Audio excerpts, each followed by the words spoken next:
todos sejam bem-vindos, né, à série V02, a casa de vocês.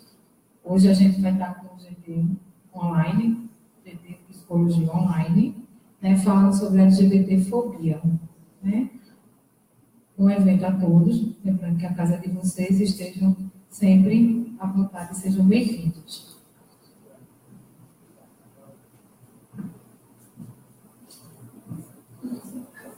Bom, sem repetir muita coisa, eu queria agradecer a presença de vocês que se esforçaram para estar aqui. O trânsito estava bem complicado, como a gente já conhece. Para aqueles que estão acompanhando online, também obrigado pela presença de todos vocês. Se vocês quiserem colocar alguma pergunta, alguma dúvida, ou dar um olá para a gente, fiquem à vontade. As perguntas que vocês colocarem no final, a gente vai selecioná-las para poder lê-las presencialmente também. E vocês que estão aqui presentes também, as perguntas no final das falas. A gente vai dar um tempo livre para todo mundo poder interagir. Como a ordem daqui dos palestrantes já está definida e como que a fala deles já está bem alinhada, eu não vou me incomodar muito de apresentar eles, vou deixar no mistério. Cada um deles fale como é que é, qual é a sua experiência, qual é o seu nome, o que é que está fazendo. E assim vai ficar mais fácil para eles poderem falar com mais competência deles mesmos. Aqui eu posso apresentar a mim mesmo.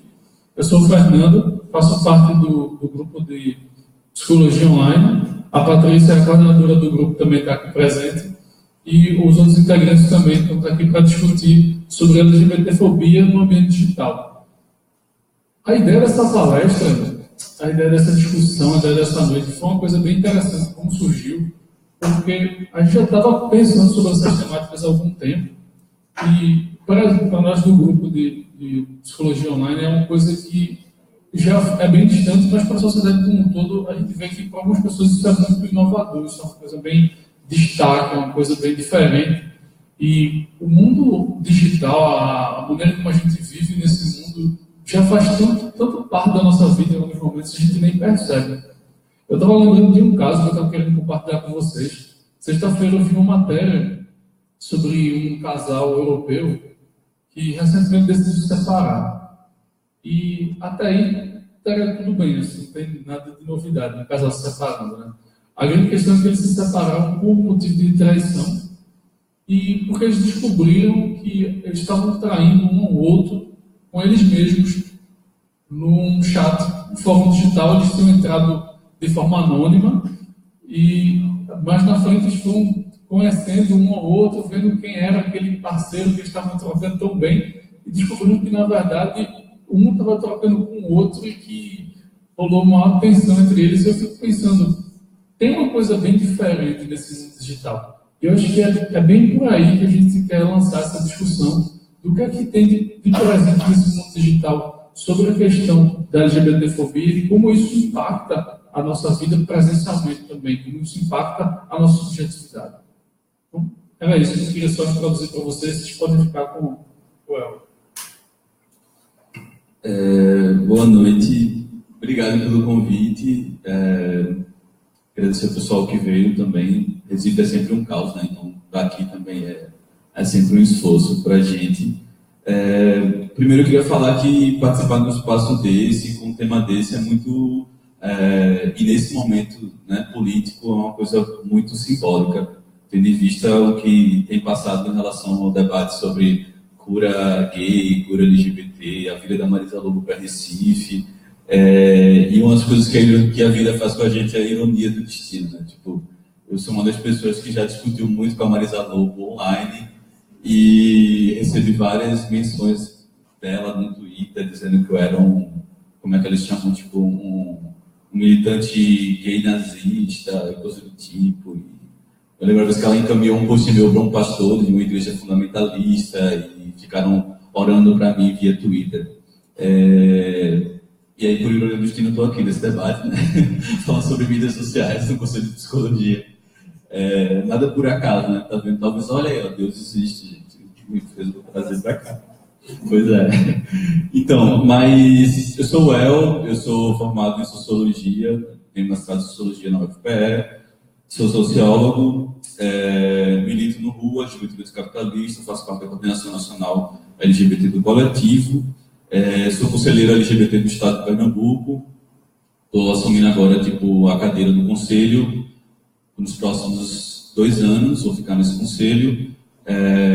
Antes estava junto com outra galera no Fórum LGBT de Pernambuco, a gente faz parte do processo do Fórum LGBT de Pernambuco, e tem tentado construir algum tipo de militância mais voltada à juventude para a questão LGBT aqui em Recife, especificamente, tendo em vista que a gente não tem condições de ir para as outras cidades.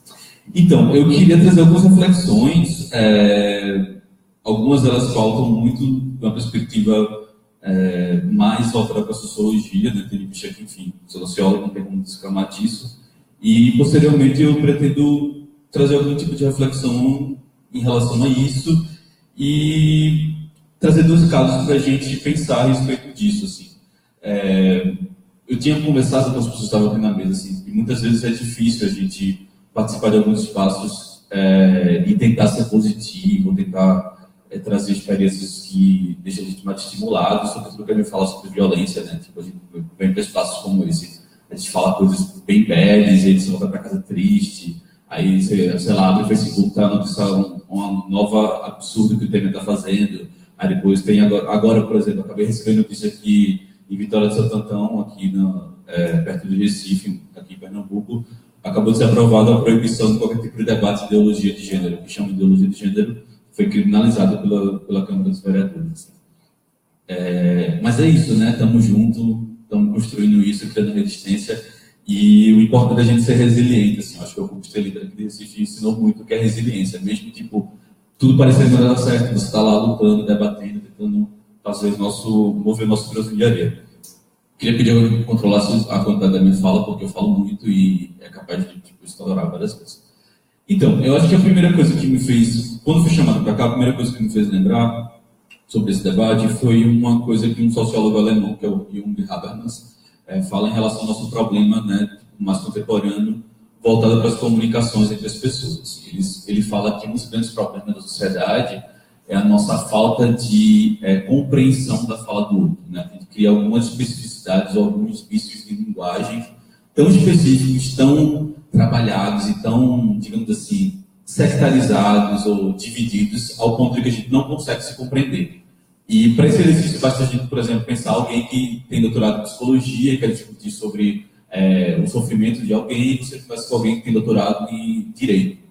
A argumentação de um e de outro muitas vezes não vão ser compreensíveis para os 2 grupos, mesmo que os 2 tenham um alto nível de formação acadêmica, etc. Então, a gente muitas vezes tem criado, mesmo no espaço acadêmico, esses nichos de diálogo. Então, a gente, por exemplo, muitas vezes não consegue conversar com alguns grupos sociais que para a gente são pertinentes esse diálogo, né, em relação... Vai falar sobre o Estado laico.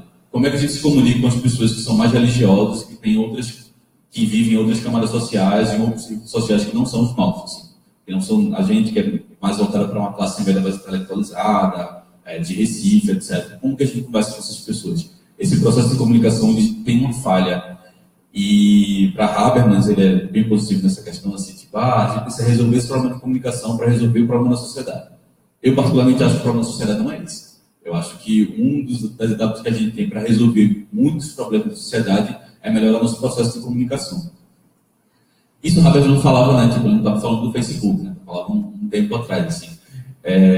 E aí, ao mesmo tempo, me vem a reflexão sobre um sociólogo que é um britânico, o Giddens, quando ele aponta de como que a sociedade contemporânea tem tornado os nossos sentimentos, os nossos impactos na subjetividade de uma maneira tão forte, tão automática e tão instantânea através de novos meios de comunicação. Assim. Por exemplo, se a gente chegar em casa agora e souber, por exemplo, que teve um novo ataque terrorista, dependendo, obviamente, do país que for, e aí não fazendo um julgamento moral sobre o que a gente vai sentir se foi em Paris, ou que foi, sei lá, na Itália, mas sobretudo da maneira que a mídia vai estar colocando na televisão, tipo, o impacto. Se metade do Jornal Nacional sobre de hoje, ou sobre o atentado terrorista, por exemplo, aconteceu em Roma, e mostrar o sofrimento das pessoas em Roma, dos turistas, etc., todo mundo vai ficar impactado com aquilo que vai ver na televisão. Justamente sobre essa possibilidade de estar acontecendo uma coisa muito distante daqui, da nossa realidade recifense, e a gente sente o impacto, né, emocional, subjetivo, de tudo aquilo que está acontecendo. E as mídias de comunicação têm criado esse dispositivo na gente, assim, e com as novas mídias sociais, e aí eu digo que existe uma diferença, né, quando a gente fala sobre mídia tradicional, que é jornal, televisão, rádio, e as novas mídias que a gente tem construído e tem descoberto a cada dia, Last FM, Instagram, enfim, vários outros conceitos, WhatsApp, Facebook. A gente pode ter, sei lá, 50 mídias sociais, participar de 50 tipos de meios novos de comunicação, e diferentemente, né, tipo, cotidianamente a gente vê o que a gente vai acessar, o que a gente vai sentir, ou se deixa aberto para sentir várias coisas que estão passando. Assim. Eu faço parte de vários grupos no WhatsApp, que se eu abrir todos os vídeos, eu começo meu dia arrasado, chorando, porque tipo, tem imagens de assassinato, de gente sofrendo, enfim, uma vontade, né, da gente, enquanto sociedade, de ver esse horror da sociedade. Você fica pensando em quão ligado a Roma a gente ainda né? Tipo, como espetáculo a gente acha o sofrimento da outra pessoa. E aí, nesse espaço que um sociólogo, digamos assim, pensa que é importante que a gente se comunique, e um outro fala que a gente sofre um impacto muito grande pela sociedade contemporânea, e eu fico pensando que dispositivos a gente tem criado, né, em nós mesmos, para a gente tentar ter acesso a vários tipos de informação sem sofrer tanto no meio subjetivo, no meio político, e no meio mais, e aí eu digo, num processo mais identitário, porque eu sou LGBT e o debate aqui é sobre LGBTs, mas como que a gente faz, por exemplo, para entrar no processo de comunicação, dialogar, compartilhar informações sem sofrer tanto nesse processo? Você tem em vista que a gente não consegue, por exemplo, quando o WhatsApp cai, as pessoas param, é um pânico, todo mundo vai para o Facebook, fica aquele drama, sai matéria no jornal, etc. A gente está totalmente dependente dos meios de comunicação novos. A gente não consegue, por exemplo, marcar uma reunião se não tiver um WhatsApp mais. A gente não consegue, resolver até um pedido de pizza, estão fazendo pelo WhatsApp, etc. Então, é uma coisa muito cotidiana, muito habitual. E, ao mesmo tempo que essa possibilidade de comunicação entre nós é uma maneira mais democrática, né? Ou seja, não existe mais uma concentração mediática em antigos grupos ou antigas maneiras de fazer a mídia, que é o jornal, a televisão, que é assim, olha, eu tenho uma fonte de informação, tenho que passar para o jornal vai transmitir para as outras pessoas. Existe agora a possibilidade dessa informação ela ser direta. Eu crio a minha própria informação, crio minha própria versão, jogo nessa teia gigante que é a internet, e pode bombar, pode virar um meme, pode receber uma curtida, e a nossa relação dessa nossa informação, ela é tão pensada que muitas vezes a gente percebe quanto que as pessoas elas pensam ou até estão estudando, fazendo curso profissionalizando para saber fazer um post no Facebook ou saber fazer uma mensagem tipo no Instagram. A gente tem criado novas maneiras de informação a todo tempo. Só que as novas maneiras de informações, elas não estão descoladas da realidade que a gente né? Tipo, não é só porque a gente está dando informação ou criando discurso na internet, que necessariamente aquele discurso ele vai totalmente estar descolado da minha realidade, de quem eu sou, do que eu quero transmitir. É muito comum a gente ver, sobretudo depois de 2013, 2014, sobretudo aqui no Brasil, o quanto que a gente tem criado uma reflexão sobre como que o brasileiro tem se comportado na internet. E isso vem pela possibilidade de que, e de uma afirmação muito categórica, assim, o anonimato da internet tem criado discursos de ódio muito fáceis. As pessoas estão podendo se comunicar sem nenhum tipo de filtro, então elas estão jogando para fora muitas das coisas que elas têm internamente, assim. Eu, de uma certa maneira, acho que tem um pouco de verdade em relação a isso, né? As pessoas elas estão vendo a possibilidade de botar para fora sem nenhum tipo de constrangimento social. Sem nenhum tipo de constrangimento social, entre aspas, eu digo isso, coisas que elas pensam em relação à vida, coisas que elas pensam em relação aos LGBTs, os preconceitos mais guardados, mais, né, mais escusos. Eu vou lá no Twitter e jogo aquilo, dane-se quem não gostou, vai curtir ou não vai curtir. Eu estou um pouco miliciano, as pessoas me odeiam, me amam. É muito caro para mim também estar falando isso, que eu sou uma pessoa bem polêmica em algumas coisas, sobretudo em relação à política. Mas se pauta numa questão de comportamento no meio digital, que abre possibilidade para você ser polêmico, você ser odiado e você destilar esse ódio. E aí eu queria trazer dois pontos muito importantes, Que é, primeiro, essa ideia de que as pessoas elas são agressivas na internet, mas pessoalmente elas não são tão agressivas assim. As pessoas elas estão botando para fora muito aqueles sentimentos, mas no tete a tete elas são comportadas. Eu tenho ouvido muitos falando, tipo, esses fãs de Bolsonaro, essas pessoas conservadoras, elas falam muita coisa na internet, mas tipo, no debate elas não aparecem, não se posicionam, etc. A gente tem criado um pouco essa ideia, que existe essa divisão, que na internet todo mundo acaba colocando tudo para fora, no meio social todo mundo tem aquela coisa, aquela coerção meio do cainiano, assim, nesse meio social, no mundo real, eu vou me comportar e não vou ser tão escroto quanto no Facebook. E eu acho que isso acaba sendo um falso paradigma, uma falácia que a gente tem criado, assim, um falso exemplo. E eu queria trazer 2 exemplos para finalizar minha fala, para pensar um pouco em relação a isso, de que aconteceram. O primeiro sobre o segundo seminário de gênero e sexualidade da UFPE, que eu fui um dos organizadores, né? Tipo, eu era do de Ciências Sociais da UFPE. A gente organizou esse debate, que era uma ideia de tentar trazer o debate de gênero e sexualidade para a universidade inteira, já que a gente não tem nenhuma cadeira específica sobre isso, e tinha uma demanda muito grande de vários cursos. E aí, esse debate, ele acontecia no campus, né, na Várzea, e acontecia aqui na FDR, na Boa Vista. E na FDR, na Boa Vista, foi proibido o debate de acontecer, porque a diretoria da FDR não autorizou e usou a justificativa bem conservadora de que não ia permitir essa balbúrdia de estudantes, e chegou ao ponto de sair na matéria do Diário de Pernambuco, a diretora do centro falando que os estudantes iam para lá para ficar beijando entre si, era homem com homem, mulher com mulher beijando, e isso não tinha nada a ver com a universidade. E aí, né, tipo, os movimentos sociais, as pessoas do movimento progressista se revoltaram, foram lá, fizeram fala, fizeram nota, e uma das notas de resposta que aconteceu foi de um grupo conservador, lá da FDR, em que um dos seus dirigentes falava assim, essa política e essa polícia dos gays da UFPE está ficando tão séria que esse gay-estapo está perdendo os limites. Era uma referência à polícia nazista, né? Tipo, Gestapo, juntando com o Gestapo, enfim. Um outro exemplo que eu queria trazer é sobre uma pessoa que milita junto comigo, que eu não vou citar nomes, porque, enfim, já causou um problema demais. Foi na televisão, nas mídias sociais, nos jornais, falar sobre a criação da sua criança que tinha nascido. É um menino trans, que era casada com uma menina cis, tiveram uma criança. E foi dito nessa entrevista que o gênero, né, a identidade de gênero dessa criança seria escolhida quando ela estivesse madura para isso. E aí essa pessoa recebeu durante 2 dias centenas de ataques de ódio, assim, tipo, dos mais absurdos e inimagináveis. E todo momento eles ficavam, gente, mas é só na internet, relaxa, é só apagar, fica de boa. Entra lá no grupo, sei lá, no site do Rua, apaga tudo aquilo dali, denuncia, vamos dar mensagem positiva. A pessoa ficou mal, não, mas tudo bem, é na internet.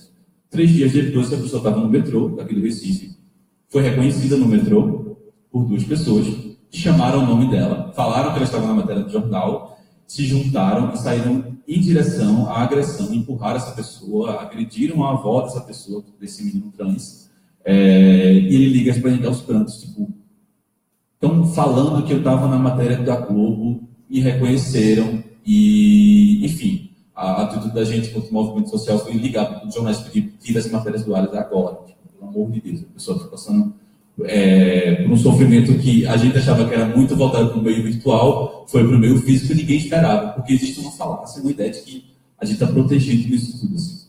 Enfim, são essas 2 coisas. Vai ter debate, né? Tipo, não quero que minha fala fique tão negativa assim, mas é isso. Gratidão, essa pra.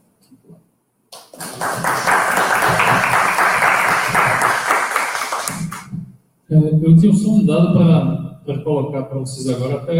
Até o presente momento, nós tivemos já cerca de 900 acessos. Então, novamente, eu queria agradecer a vocês que estão acessando. Novamente, se vocês quiserem deixar alguma dúvida ou deixar algum comentário para os palestrantes, eles vão ser lidos no final. Então, vocês podem ficar à vontade.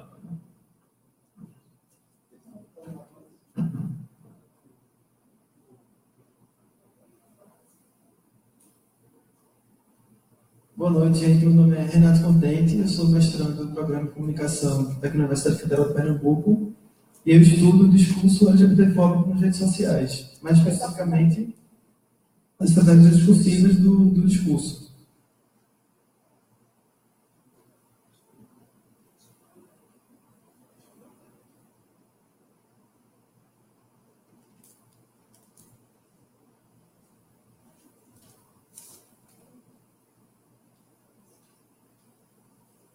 Bem, primeiramente a gente tem que tentar refletir um pouco junto sobre o que significa um discurso, né? Eu uso o termo... Pode passar, por favor. Pode vir levantar, se quiser. Nossa, legal.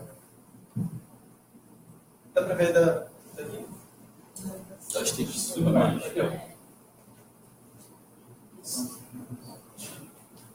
Eu parto de um conceito de discurso de Foucault, que para ele discurso não é só o que a gente fala, o que a gente profere, mas também é uma coisa muito mais abrangente. O discurso é o que compõe o tecido social. Então, o discurso hegemônico geralmente constrói essa percepção da realidade, que é o discurso racista, xenofóbico, machista e misógino. Então, o discurso é essa ideia de ideias entrelaçadas, indivisíveis, que conseguem, por relações de poder, criar uma intenção de poder. Então, o discurso, na verdade, ele cria uma tríade importante, né? Que ele produz saberes e produz também verdades, né? Então, e poderes. Então, o discurso, a partir do saber, por exemplo, do saber médico, ele institui poderes e, a partir daí, verdades. Então, ele cria efeitos de verdade, que a gente acaba acreditando como se fosse uma coisa verídica e definitiva. Pode passar, por favor. Vou tentar ser menos me apegar menos aos conceitos e ser um pouco mais rápido, porque o tempo é muito curto e eu queria mostrar os comentários para vocês. Mas é basicamente isso. Todo discurso prescinde de uma formação discursiva, que é tipo o corpo do discurso. E também de seus enunciados. Por exemplo, o discurso LGBTfóbico. Quais são os enunciados desse discurso?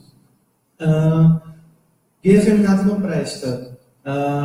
Gay é pedófilo. São ideias que se fixam na nossa cabeça através da repetição de discursos que acabam criando os enunciados. Então, a formação discursiva, para um discurso existir, tem que ter ela. Tem que ter essa base de ideias.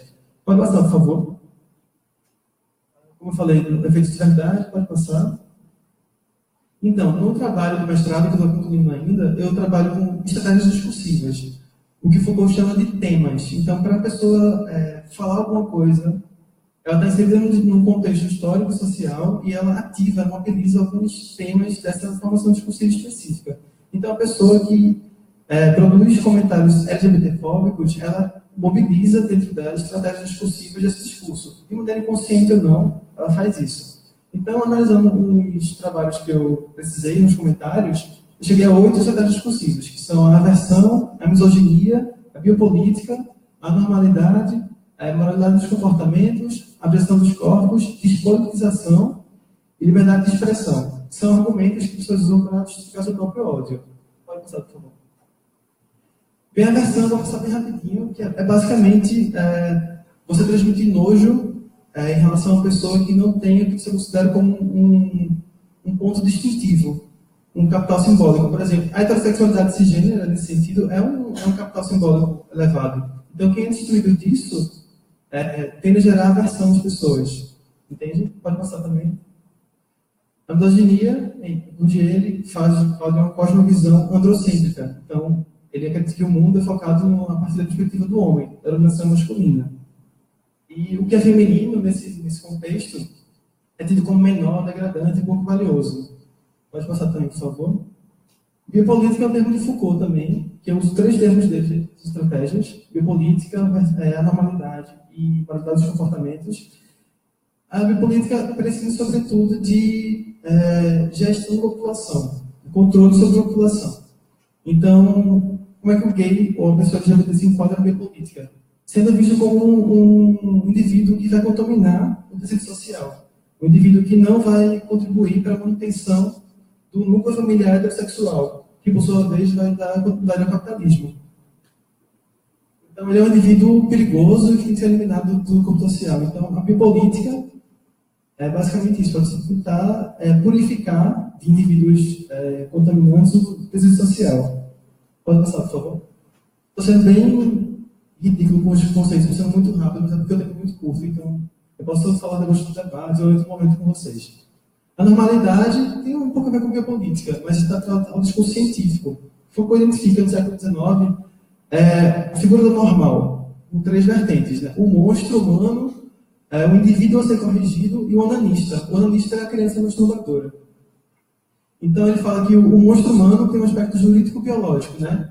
Que ele tem aspectos incorretos biologicamente e ele é condenado juridicamente por isso, né?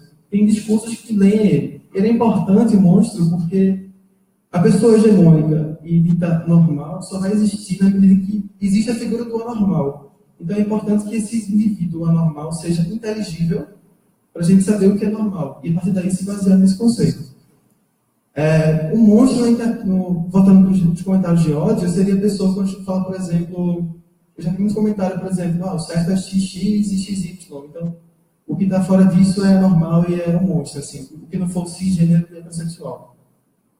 O indivíduo a ser corrigido seria, na verdade, que é uma instância que começa na família, né, com uma instituição castradora, né, de dominação, que trabalha com Foucault. E quando se fala, por exemplo, que pode existir cura gay, que nossa sexualidade pode ser revertida ou curada de alguma maneira, seria o indivíduo a ser corrigido. E o onanista, ele fala dos discursos que envolvem a sexualidade da criança. Então, ele fala que existe todo o sexo das crianças tornou-se ao mesmo tempo um alvo e um instrumento de poder, dado que foi instituída uma sexualidade das crianças, específica, precária, perigosa, a ser constantemente vigiada. Então faz muito sentido nesse contexto que, dentro da figura do normal, existe a pessoa LGBT e tem associação também à pedofilia, por são características que ele falou normal. Então, a associação desse monstro da normalidade suscita essa relação que as pessoas têm no imaginário com a pedofilia, por exemplo. Ou outras sexualidades dissidentes. Pode passar, por favor. A questão dos corpos. Butler fala que o corpo objeto é aquele corpo que é negado a condição de sujeito. O indivíduo é negado a condição de sujeito, ou seja, de ter subjetividade. Ele é importante também, como eu falei do normal, para constituir o indivíduo hegemônico. Né? Então, ele é instrumentalizado para dar corpo ao que é considerado hegemônico. Então, o corpo objeto é um corpo que não é digno de ser lamentado por sua morte, de ser chorado, enfim. Um corpo que não merece destaque em jornais, não merece... É uma morte que vale menos, na verdade, é uma vida que vale muito menos. Pode passar também, por favor. Já está cansado, tanta estratégia discursiva. Mas os comportamentos é basicamente a gente seguir um código moral. É quando o sujeito se constitui enquanto sujeito moral, quando ele segue, por exemplo, a doutrina religiosa. Então, tem muitos comentários na internet que são comentários de ódio velados. Eles não falam uma palavra agressiva, mas dá um salto da Bíblia, entende? Então, é o tipo de moralidade dos comportamentos. Você tentar ajustar aquele outro indivíduo, ajustar o outro, a sua concepção do que é uma moralidade correta de se comportar, socialmente, sexualmente, enfim. Pode passar também, por favor. Liberdade de expressão e despolitização. Eu coloquei junto, mas são diferentes, tá? Para ficar menos slides. Então, liberdade de expressão é um argumento recorrente, né? Tipo, a minha opinião, não é preconceito. Então, eu posso falar isso, porque eu quero falar sobre você. Eu posso ser racista, homofóbico e transfóbico, se é minha opinião. Não é nada além disso. E a despolitização, eu vejo como tentar fragilizar os argumentos da militância. Por exemplo, dizer que o que a gente fala é mimimi, ou falar de ideologia de gênero, enfim, falar esse tipo de coisa para tentar... Você vê argumentos da militância, né, que crescem nesse sentido, tentar atingi-los, contra-argumentando de maneira falaciosa. Como também orgulho hétero, enfim. Orgulho branco. Pode passar também, por favor. Eu analisei uma notícia na Folha de São Paulo, na votação do golpe, que é Jean Willis tenta cuspir Jair Bolsonaro após votar contra impeachment. Filho revida. Foi nessa data, abril de 2016, eu coletei até então 6,3 mil reações simbólicas, que é aquele amei, odiei, fiquei com raiva e tal. Mais de 2 mil compartilhamentos e mais de 1.000 comentários também. Pode passar, por favor.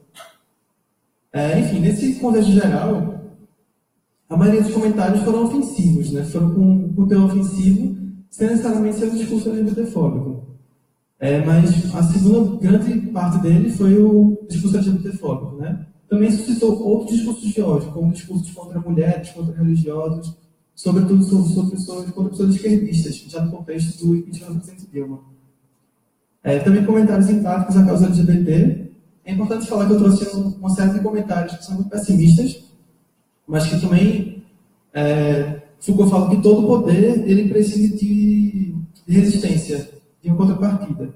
Então a gente tem que entender também que na internet, esse combate contínuo aos discursos de ódio, é importante porque primeiro confronta aquela pessoa que escreveu, ela de alguma maneira é exposta a uma polêmica, a uma outra visão de mundo, e aquilo gera uma conversação na rede social que, olha, assim pode salvar o mundo e pode não ser tão benéfica, assim pelo menos expõe pessoas que estão vindo ali passivamente visões de mundo diferentes. Então é importante esse embate constante. Pelo menos é desgastante, mas enfim, eu sempre comento assim que dá.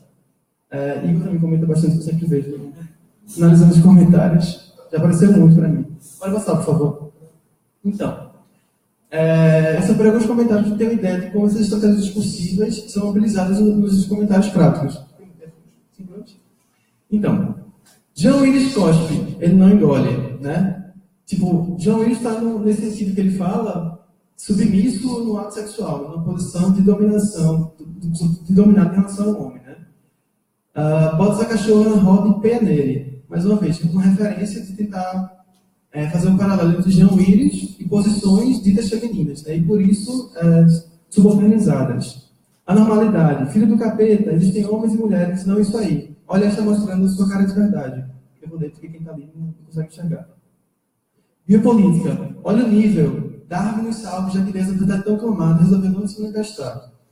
Mais uma vez, biopolítica, viado abusado bom é viado abusado entrando na porrada. Foucault fala que a biopolítica ela quer corpos disciplinados e silenciosos. Ou seja, pode ter gay, mas tem que ser um gay heteronormativo. Então, quando a pessoa se reconhece enquanto LGBT, ela está fazendo barulho, está sendo um corpo indisciplinado. Então, isso também é um biopolítica de comportamentos sociais. Vários comentários falam, por exemplo, não fazem mais gays como Clodovil. Clodovil era uma pessoa heteronormativa, que se comportava de uma maneira que era exigida. A biopolítica já foi ali embaixo, discurso da AIDS, que foi muito recorrente na coisa do custo de John Willis. Tomara que não tenha passado AIDS para o Bolsonaro. Pode passar, por favor. A versão, nossa, que esperar de um viado safado que não sabe perder. Não tem nada contra o homossexualismo. Essa criatura me dá nojo. Ele é muito escroto e a vontade dele não pode ser contrariada. A versão, lixo de ser humano, John Willis, nojo. Então é sempre uma coisa meio de ânsia de bom, uma coisa enfim, ser inadmissível. A questão dos corpos, fala de uma aberração. Tem exemplos melhores nessa mencionagem discursiva. Só uma frase para esse humano, tchau, querida. Então, enfim, depois se fala um pouco sobre isso, né? Foi uma frase de impeachment muito recorrente dos produtos votados contra Dilma. Pode passar, bem rapidinho. Então, aí eu coloquei uma notícia de outra matéria que eu estou analisando, mas é porque quando eu analisei a de John Willis, eu tinha poucas estratégias possíveis, então eu pensei nessas depois. Hoje tem uma ideia melhor de abolição dos corpos. Essa é uma matéria sobre uma criança trans que foi adotada por uma mulher trans no botão. 2 minutos? Tá bom, dá tempo. Pelo Código Civil, até os 16 anos, o indivíduo é incapaz de tomar decisões tão importantes. No máximo, esse menino está fantasiado de menina, ou então muda em residente. Então você vê o corpo trans como um corpo objeto, né? Um corpo que não é concebido socialmente, nem biologicamente para eles. Liberdade de expressão e despolitização. É incrível como a turma que quer defender a ideologia de gênero reprimindo a opinião da menina. Se cada um faz o que quiser da vida, deixa ela ter a opinião dela também. Deixa ela ser contra também. Sabe nem que uma menina que era contra LGBTs na conversação. Essa é a democracia de vocês. Você é livre para fazer o que quiser, contanto que não me ofenda. Democracia de merda. Geração mimizenta de merda. Mas embaixo, misturando despolitização com a normalidade. Não é a mesma coisa que matar doido. Que matar, mas ofende a Deus. Ou seja, o código moral de Deus. Né? O código católico evangélico. E confunde a cabeça das crianças que estão com a mente madura para decidir qual vai ser a profissão que ela quer para o futuro, por exemplo. Quanto mais um assunto tão complexo como este, modificar o corpo é algo que vai ficar para sempre. Não é como uma conversa boba de um menino que vai pegar várias meninas, etc. Que não é uma conversa bem pouco boba. Gente, um pouco de misoginia, talvez, aí. E despolitização.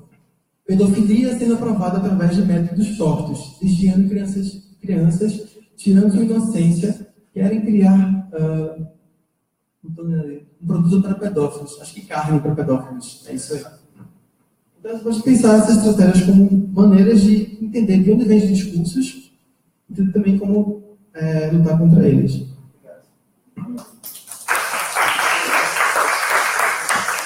Fique na pressa. Só um comentário, para estudar com comentários na internet. Acho que a pessoa tem estômago, né?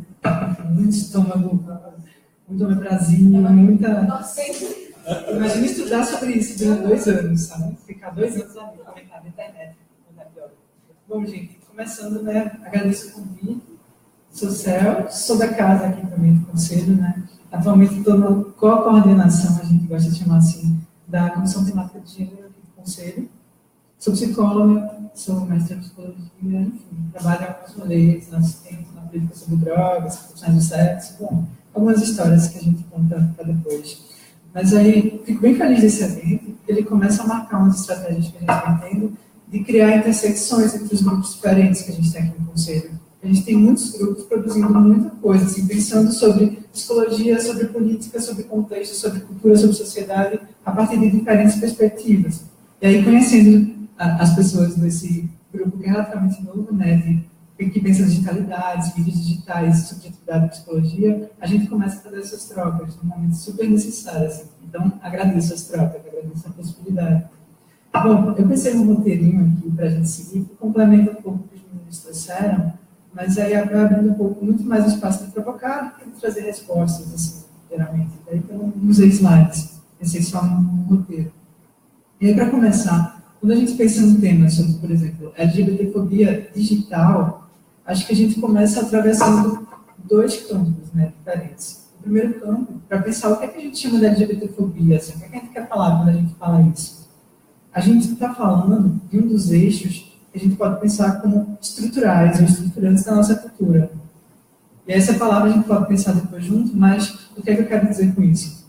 Tem uma autora que eu gosto bastante. Eu cito algumas autoras no meio do caminho, mas enfim, vou me ater muito a elas. Mas tem uma autora que eu gosto bastante, que é a Sayaka Valência, que ela estuda um pouco sobre processos de violência.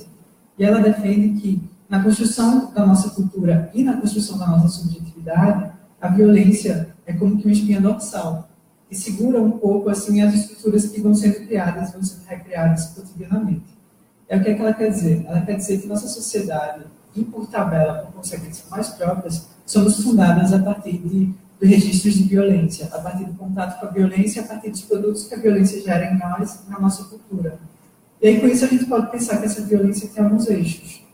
E a LGBTfobia é um deles, né? Eu acho que tu apontou super bem alguns machismos, misoginias, colonialismos e por aí vai, assim, uma série de eixos. Mas, sem dúvida, a gente pode pensar que essa violência estrutura um pouco qual noção de humano a gente tem, qual noção de normal a gente tem, como que a gente cria humanos normais e como que a gente lida com tudo que não for humano normal. E nesse contexto de como a gente lida com um humano que não é normal, a LGBTfobia é um dos eixos corretores, assim, eu poderia dizer. E esse eixo de correção se dá através da violência. E aí, essa violência se materializa de muitas formas. Assim. E o fator de pensar na LGBTfobia digital convida a gente a pensar esse segundo elemento que atravessa a proposta dessa roda. Né? O que é que a gente fala quando a gente está falando digital? Assim? O que a gente está pensando quando a gente está pensando sobre o espaço digital, o mundo digital? E aí cabe pensar um pouquinho sobre isso. O ponto de senso comum que me rola a cabeça é pensar que o espaço da digitalidade, assim, o espaço das internets, o espaço das redes, como um todo, seria um espaço sem lei. Acho que essa é uma primeira ideia de senso comum que vem, que a gente pensa, ó, espaço sem lei pode tudo. Mas aí cabe voltar um pouquinho e se perguntar, será? Se é tão sem lei assim, será que pode tudo assim? Será que não tem alguns atravessadores aí dentro? Enquanto eu acho que o El falava, eu ia me perguntando essas coisas, aí, para pensar um pouco sobre quais atravessamentos tem esses espaços digitais, eu lembrei de um exemplo, assim, bem prático, assim, relativamente bobo. Certo tempo atrás, eu esbarrei num documentário, que eu fiquei muito afim de ver, que chama I Am Divine. Era um documentário sobre a Divine, que é a atriz de alguns filmes interessantes, que fica a dica. Mas aí tem um documentário contando a vida dela. E eu não achei para baixar em lugar nenhum, assim, tipo, na época, né? Faz um tempo já. Procurei nos torrents da vida, procurei em certos lugares, e não achei para baixar. Mas eu queria ver. Aí eu tive a ideia de ser meio geek, né? Tem alguns, acho que é Gabi que chama, tem algumas coisinhas que a gente instala no nosso navegador que ele engana um pouquinho o IP do nosso computador e com isso faz com que o IP possa estar sendo identificado como IP de outro país. Aí eu instalei um desse lá no meu navegador, coloquei o IP como dos Estados Unidos e fui abrir a Netflix. E aí me espantei um pouco, porque a possibilidade do catálogo da Netflix oferecida para alguém que é dos Estados Unidos era muito maior do que a que é oferecida para a gente. E lá tinha o documentário que eu queria, o I Am Divine. Também tinha vários outros, assim, que a gente nem pensaria que tivesse. E aí, na época, com isso, ok, rolou dessa vez, na semana seguinte, lá vou eu tentar abrir de novo, pelo mesmo esqueminha, meio de piratear um pouco esses esquemas, não abriu mais. Já deu uma dica, tipo, ops, o navegador identificou que você está tentando burlar alguns códigos, não será possível. Aí voltou para a Netflix do Brasil mesmo com nosso catálogo hiper restrito, sabe? E o que é que isso fala? Na época eu fiquei viajando um pouco sobre isso, tá? Parece uma coisa boba, tipo, ter mais ou menos acesso, mas não é tão boba assim, não. Tipo, o que é que fala, por exemplo, um espaço supostamente virtual, um espaço supostamente livre, mas libera um acesso infinitamente maior para quem está, por exemplo, no norte do mundo. Mas para a gente que está no sul do globo, o espaço é muito mais restrito, sabe? O que é que isso fala? Isso fala de um processo de colonização. Isso fala de um processo de entendimento que divide o mundo em duas categorias, e a gente que não está aqui nessa categoria não tem acesso a essas coisas que estão aqui, essas informações que circulam aqui, ou essas produções que circulam aqui. Por tabela, nossas próprias produções também não conseguem ter o nível de escoamento que as produções que estão aqui no norte, sabe? E na época eu fiquei viajando tanto sobre como até os supostos espaços sem lei são atravessados pelas mesmas leis coloniais que estão aí todo dia guiando nossas vidas. Aí eu parei para pensar que talvez esse espaço supostamente sem lei não é tão sem lei assim. Talvez ele seja só uma reprodução não material, imaterial, das estruturas, ou, se a gente for usar outra palavra, dos conjuntos coletivos que já nos atravessam no dia a dia, sabe? Dos mesmos eixos, os eixos coloniais, os eixos racistas, os eixos LGBTfóbicos. E que sempre vão ter alguns interesses que vão mediar o que é que a gente vai poder acessar, o que é que não vai, o que a gente vai poder compartilhar, o que é que a gente não vai. E com isso limita, em última instância, a nossa visão de mundo, né? Limita os acessos que a gente tem. Bom, mas usando um pouquinho essa ideia do da Netflix, dessa pirataria que não deu muito certo depois de um tempo, né? O que é que a gente pode pensar um pouco? E aí, se a gente pensa um pouco ainda nesse espaço virtual, entendendo que não é, então, um espaço totalmente sem lei, mas talvez seja um espaço que reproduz as lógicas da matéria mesmo, a lógica dos espaços materiais, que são reproduzidos em espaços imateriais. O que seriam, então, esses espaços, talvez, imateriais, né? E aí, para não me ater muito, assim, porque tem um pouquinho de tempo, acho que o caminho é mais extenso, tem ele abriu outras questões para a gente. Ele tem uma outra autora que acho que ajuda bastante a gente a pensar, que é a Donna Haraway, que lá desde o final dos anos 80 começou a pensar um pouquinho sobre tecnologia e sobre como a tecnologia atravessa a nossa política, atravessa a nossa vida, nossos corpos, nossos afetos, nossa subjetividade também, em suma. E aí a Donna chegou umas ideias super interessantes. Ela foi analisando um pouco. Ela é bióloga, mas também é filósofa. E ela tem um livrinho bem legal que chama Manifesto Ciborgue. E ela foi analisando como que parece que de um tempo para cá essa tecnologia foi entranhando tão mais na nossa vida, que nossa vida foi se colando nessa tecnologia, nosso corpo foi se colando nessa tecnologia, e nossa subjetividade também, e chega um ponto que a gente não consegue separar muito, sabe? Chega um ponto que a própria ideia de um natural, um humano natural, parece que não cabe muito. Ela usa uns exemplos bem práticos, assim, já que ela escreveu isso no começo dos 90, mas podia ampliar. Por exemplo, um óculos. Ela fala que o óculos é um elemento que é resultado de uma tecnologia, é um elemento artificial, mas que a gente acopla no nosso corpo para produzir um melhoramento. E com esse melhoramento permite que nosso corpo tome um status que ele não teria naturalmente.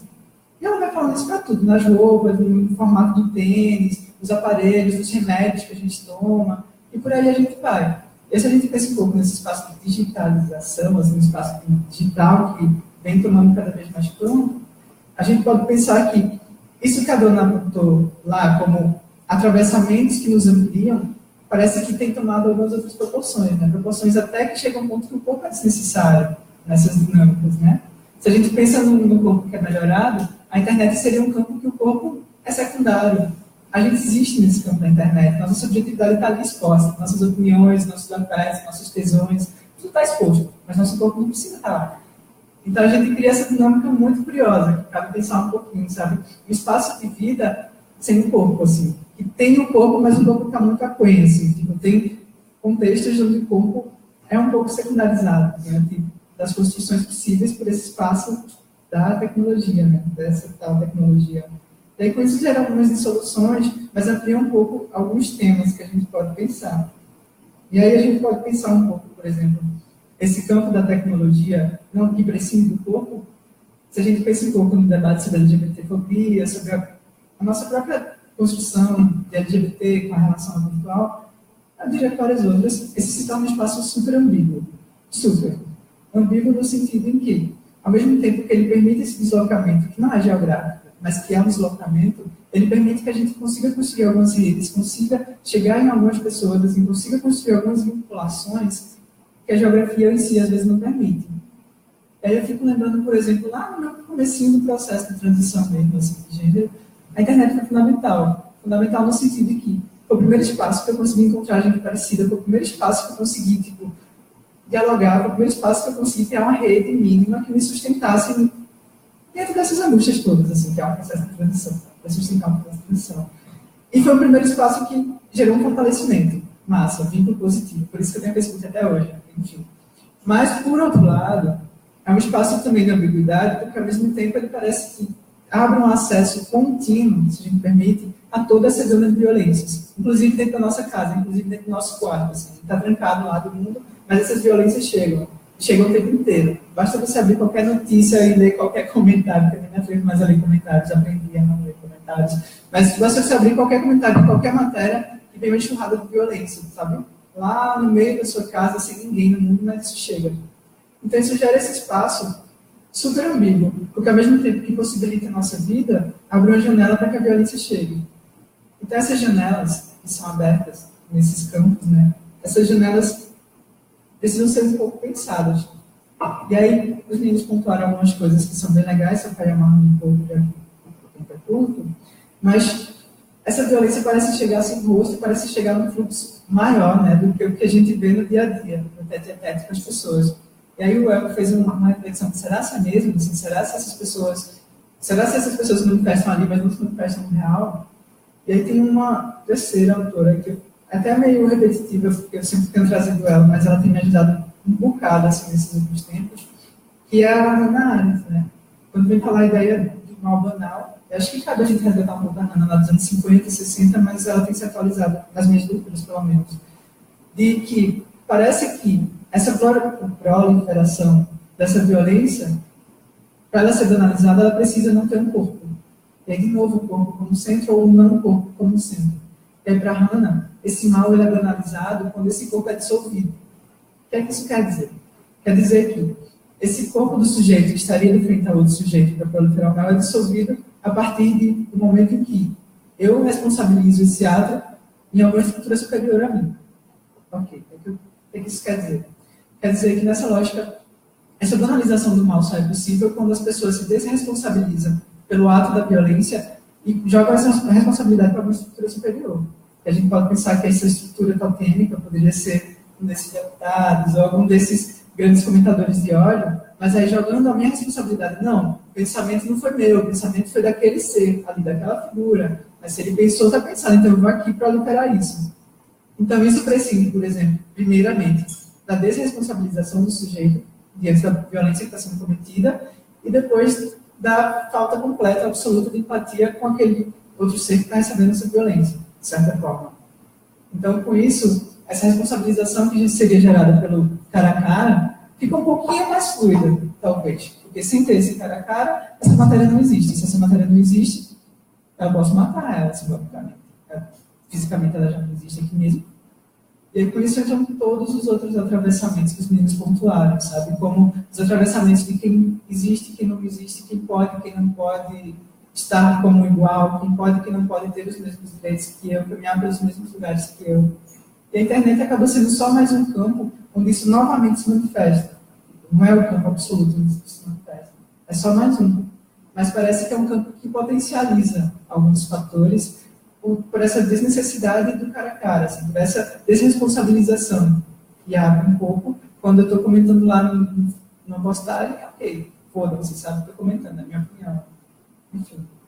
E aí, diante disso, acho que cabe a gente pensar, tipo, ok, prometo que não vou cair na lógica, como eu falou, que às vezes a gente vem falando e cai nas falas um pouco densas, pesadas e pessimistas, porque os nossos tempos têm sido assim, né, os dias são assim um pouco, mas para não cair nisso, acho que cabe a gente se perguntar e pensar coletivamente aqui, ok, que subjetividades a gente está produzindo em nós, nas pessoas, nos coletivos, a partir desses novos deslocamentos, que não são tão novos assim.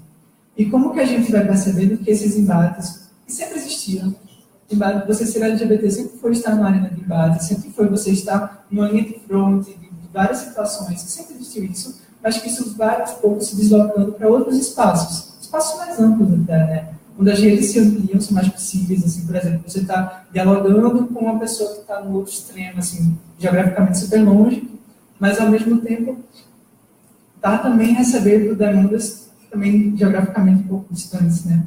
E a gente cabe pensar um pouco que tipo de subjetividades a gente tem produzido em nós, em todas nós, e nos coletivos, a partir dessas fronteiras que são dissolvidas um pouco, e como que a gente vai lidando com isso, enquanto psicologia, enquanto pessoas políticas, enquanto sujeitos que estão vivendo, que estão encarnando essas histórias, que estão, enfim, tentando sobreviver nesse mundo não tão fácil às vezes, né? E aí talvez a gente não tenha respostas muito prontas, assim, muito pré-da-porter, né? Mas ao mesmo tempo é importante a gente estar discutindo um pouco sobre essa criação dos espaços, a criação das potências, porque esse campo da virtualidade pode ser inclusive um campo de potência. Potência no sentido de proliferação de discursos, de embate, de contradiscursos, de criação de estratégias de política. E aí um ponto importante para a gente pensar, quando a gente pensa LGBTfobia digital, é talvez lembrar que, especialmente essas, que tem vindo cada vez mais suspeito, especialmente as próximas eleições, vão ter algumas pautas em cena. Uma das principais pautas vai ser, com certeza, a guerra à ideologia de gênero. Isso não é a guerra às pessoas LGBT, isso não é a guerra aos direitos das pessoas LGBT. E se a gente pensar um pouco nos principais veículos de proliferação desse discurso, são as mídias digitais, é o WhatsApp do grupo da família, que aquela tia católica vai receber aquele vídeo do pastor super polêmico, que ela, meu Deus, é isso mesmo, sabe? Enfim, então essa tem sido cada vez mais uma arena de debates, uma arena de embates também, mais do que debates, uma arena de embates. Então, como é que a gente, que tenta criar contra-resistências, como é que a gente se apropria também dessas arenas, dessa digitalidade, para criar vida, basicamente? Porque a gente está praticamente falando de criar vida, criar possibilidades de vida, criar possibilidades de emancipação dessa vida, sabe? Então, acho que para esses nossos tempos, esse é um tema cada vez mais urgente, no sentido de que esse é um espaço cada vez mais decisivo. E a gente espera alguns meses, né, cuidando da nossa saúde mental para ela nos permitir, mas creio que daqui do ano que vem, esse vai ser o principal campo que vai pegar fogo. Assim, pegar fogo no sentido de debates a favor, contra, debates efusivos, não tenho dúvida. Já tem sido, mas vai ser cada vez mais. Então, acho que a questão que a gente precisa se perguntar aqui é como que a gente, que acredita em um projeto político emancipatório, que acredita em vidas mais possíveis, que acredita em estratégias de proteção às pessoas que são violentadas cotidianamente, como é que a gente também se apropria dessas digitalidades para, a partir delas, criar resistência, sabe? Para, a partir delas, conseguir conquistar discursos, conseguir conquistar pessoas que parecem estar no limbo das decisões, no limbo dos discursos, ou acolhendo esses discursos. Então, acho que essa é uma questão que eu jogo para a gente pensar junto aqui, né? A gente pensar junto. E que, não sei se tem uma resposta muito fácil, mas tem sido fundamental pensar isso, sabe? Fundamental, em termos de fundamentalismos crescentes. E aí, a partir disso, acho que a gente pode ir amarrando, né, as histórias e conversando mais. Tá? Ok.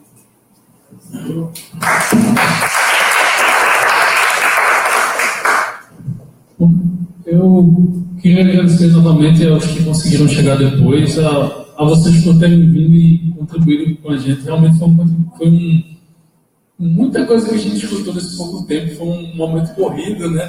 O tempo estava curto, mas vocês conseguiram trazer muito conteúdo para a gente refletir. Agora realmente é o momento da gente abrir o debate, poder contribuir um pouco mais, mas eu queria trazer algumas informações aqui já assessorado pelo meu mini aparelho. Queria agradecer aos mais de 2.500 acessos que a gente teve até agora. Então, são pessoas que estão interessadas na temática, estão acompanhando a gente. Dessas pessoas, algumas comentaram e deixaram algumas participações, como a Dilma Maria, o Dilei Salles, o Kleber Daniel e, em especial, a Beatriz. Atualizei agora que chegamos, na verdade, a 3.200. 3.200 participações e movimentos de curtida e comentários. A Beatriz ela deixou um comentário que a gente queria ler um pedacinho. Ela disse o seguinte, que é importante que a gente se posicione nas redes sociais, porém é muito difícil se manter nelas e ter de ler coisas tão absurdas, violentas e dolorosas, e que muitas vezes nos marcam o dia inteiro, a semana, e que acabam com a nossa saúde mental. Então, eu acho que vai bem do aquilo que ele estava trazendo, né, de como que a gente pode construir uma forma de se relacionar com isso, quando isso é tão negativo, tão doloroso, impacta tanto a gente, né? Eu trouxe algumas perguntas da minha parte também, mas eu queria antes abrir para todo mundo também que quiser contribuir. Se tiver alguma questão para trazer, algum comentário, alguma pergunta para fazer, o microfone daqui vai até vocês, é só levantar a mão e a gente leva. Boa noite, gente. Meu nome é Igor, também sou do coletivo Rua, né? Juventude Capitalista, mas também sou professor, tá? De Recife e Jaboatão. Estou agora também no sindicato de professores, né? Na Secretaria de Combate às Opressões. Então, assim, vão ser muitas parcerias que a gente pretende trabalhar junto. Já que, inclusive, a gente percebe que nesses últimos anos o debate de educação e essa pauta LGBT, ela vem crescendo, né? Bom, mas então, agora tratando em relação aos meios digitais, por exemplo, na categoria de professores, a gente tem, na verdade, uma dinâmica muito mais funcional do que os cartazes que chegam nas paredes da escola, que é o WhatsApp. Então, assim, quando a gente teve que ocupar a prefeitura esse ano, né, na campanha de valorização salarial, a gente conseguiu mobilizar uma boa parcela da categoria, com mais de 1.500 professores no parque da prefeitura, através do WhatsApp. E é assim que as dúvidas e os caminhos chegam. Então, assim, a gente vai percebendo que, e aí eu fui agora, enquanto vocês estavam debatendo, dar uma pesquisadinha, por exemplo, em alguns canais, e também saber que 62% da população brasileira utiliza já o smartphone, que é o que tem a tecnologia de assistir vídeos em YouTube, ou acessar o Facebook, né? São 168 milhões de smartphones no Brasil. Ou seja, já é um campo muito amplo em relação aos meios de comunicação nessa questão da acessibilidade. E aí, para ser bem rápido, né, eu fiz um apanhado de produções no YouTube, por exemplo, uma pesquisa rápida, e aí eu verifiquei que no YouTube, de inscritos, no canal da direita tem 105 mil inscritos, né? O MBL tem 157 mil, o Jair Bolsonaro tem 391 mil inscritos, e o Mamãe Falei, que é outro canal também que traz essa questão, tem 812 mil inscritos. Do outro lado, a gente tem, por exemplo, o canal das Diz, que traz uma experiência muito boa, sabe? É um processo de até descoberta e de debates muito bons em prol da causa LGBT, tem 339 mil inscritos, né? O Põe na Roda, com toda a sua contestação de problemas e tudo, tem, né, que debate muito, tem 676 mil inscritos. E a Pablo Vittar tem 3 milhões e meio de inscritos. Então, assim, além desse debate da tecnologia, a gente também tem que fazer estratégias, por exemplo, de colocar essa pauta, porque, por exemplo, a Pablo Vittar, né, tem toda a sua performance, né, mas tem lá, né, estampado nos jornais, publicidade e os meus alunos, quando cantam na escola, entendeu? E disputando paralelamente com algumas outras questões de fundamentalismo religioso que também chegam na subjetividade dessas crianças, dessas pessoas. E eu coloquei esses dados e elementos porque eu creio que o desafio nosso é formular conteúdo, justamente nesses meios digitais. E é formulando esse conteúdo que a gente vai conseguir chegar nesses debates e, inclusive, saber que os processos, por exemplo, não só eleitorais, mas eles vão perpassar por essas redes sociais, né? E aí, duas questões para finalizar que eu queria deixar era em relação, primeiro, paralelamente à criação desse material, existe o outro lado da moeda, que é a exposição da pessoa. Então, quando o El falou aqui de um companheiro militante lá que ficou exposto, e aí teve todas essas complicações, né? Foi justamente porque teve essa questão de ampliar, né, a sua visibilidade, mas em contrapartida teve a questão de disposição. Assim como também não só na questão da internet, mas até, por exemplo, nos meios políticos ou em qualquer coisa. Você ter um parlamentar feito João Willis se colocando, é também ele se colocando como um alvo constante de ameaças, entende? Então, assim, é um debate que a gente precisa fazer e como é que a gente pode tentar crescer nesse debate. E o outro é justamente a questão de saúde mental, da saúde mental, né? E a resposta aos debates, né? Infelizmente, se a gente deixa também os espaços vazios, a gente cria uma visão unidimensional em relação àquelas proposições, né? E aí, como é que a gente pode trabalhar isso? Como é que a gente pode fazer? De que forma a gente pode ampliar? E aí eu creio que os serviços também de atendimento à população precisam vir casados junto com a proposta, sabe? Então é isso. Aí a ideia é se debater. Se a gente se fecha, faz um canal único, não debate, mas a gente produz material, como é que a estratégia a gente pode ver? É isso. Obrigado.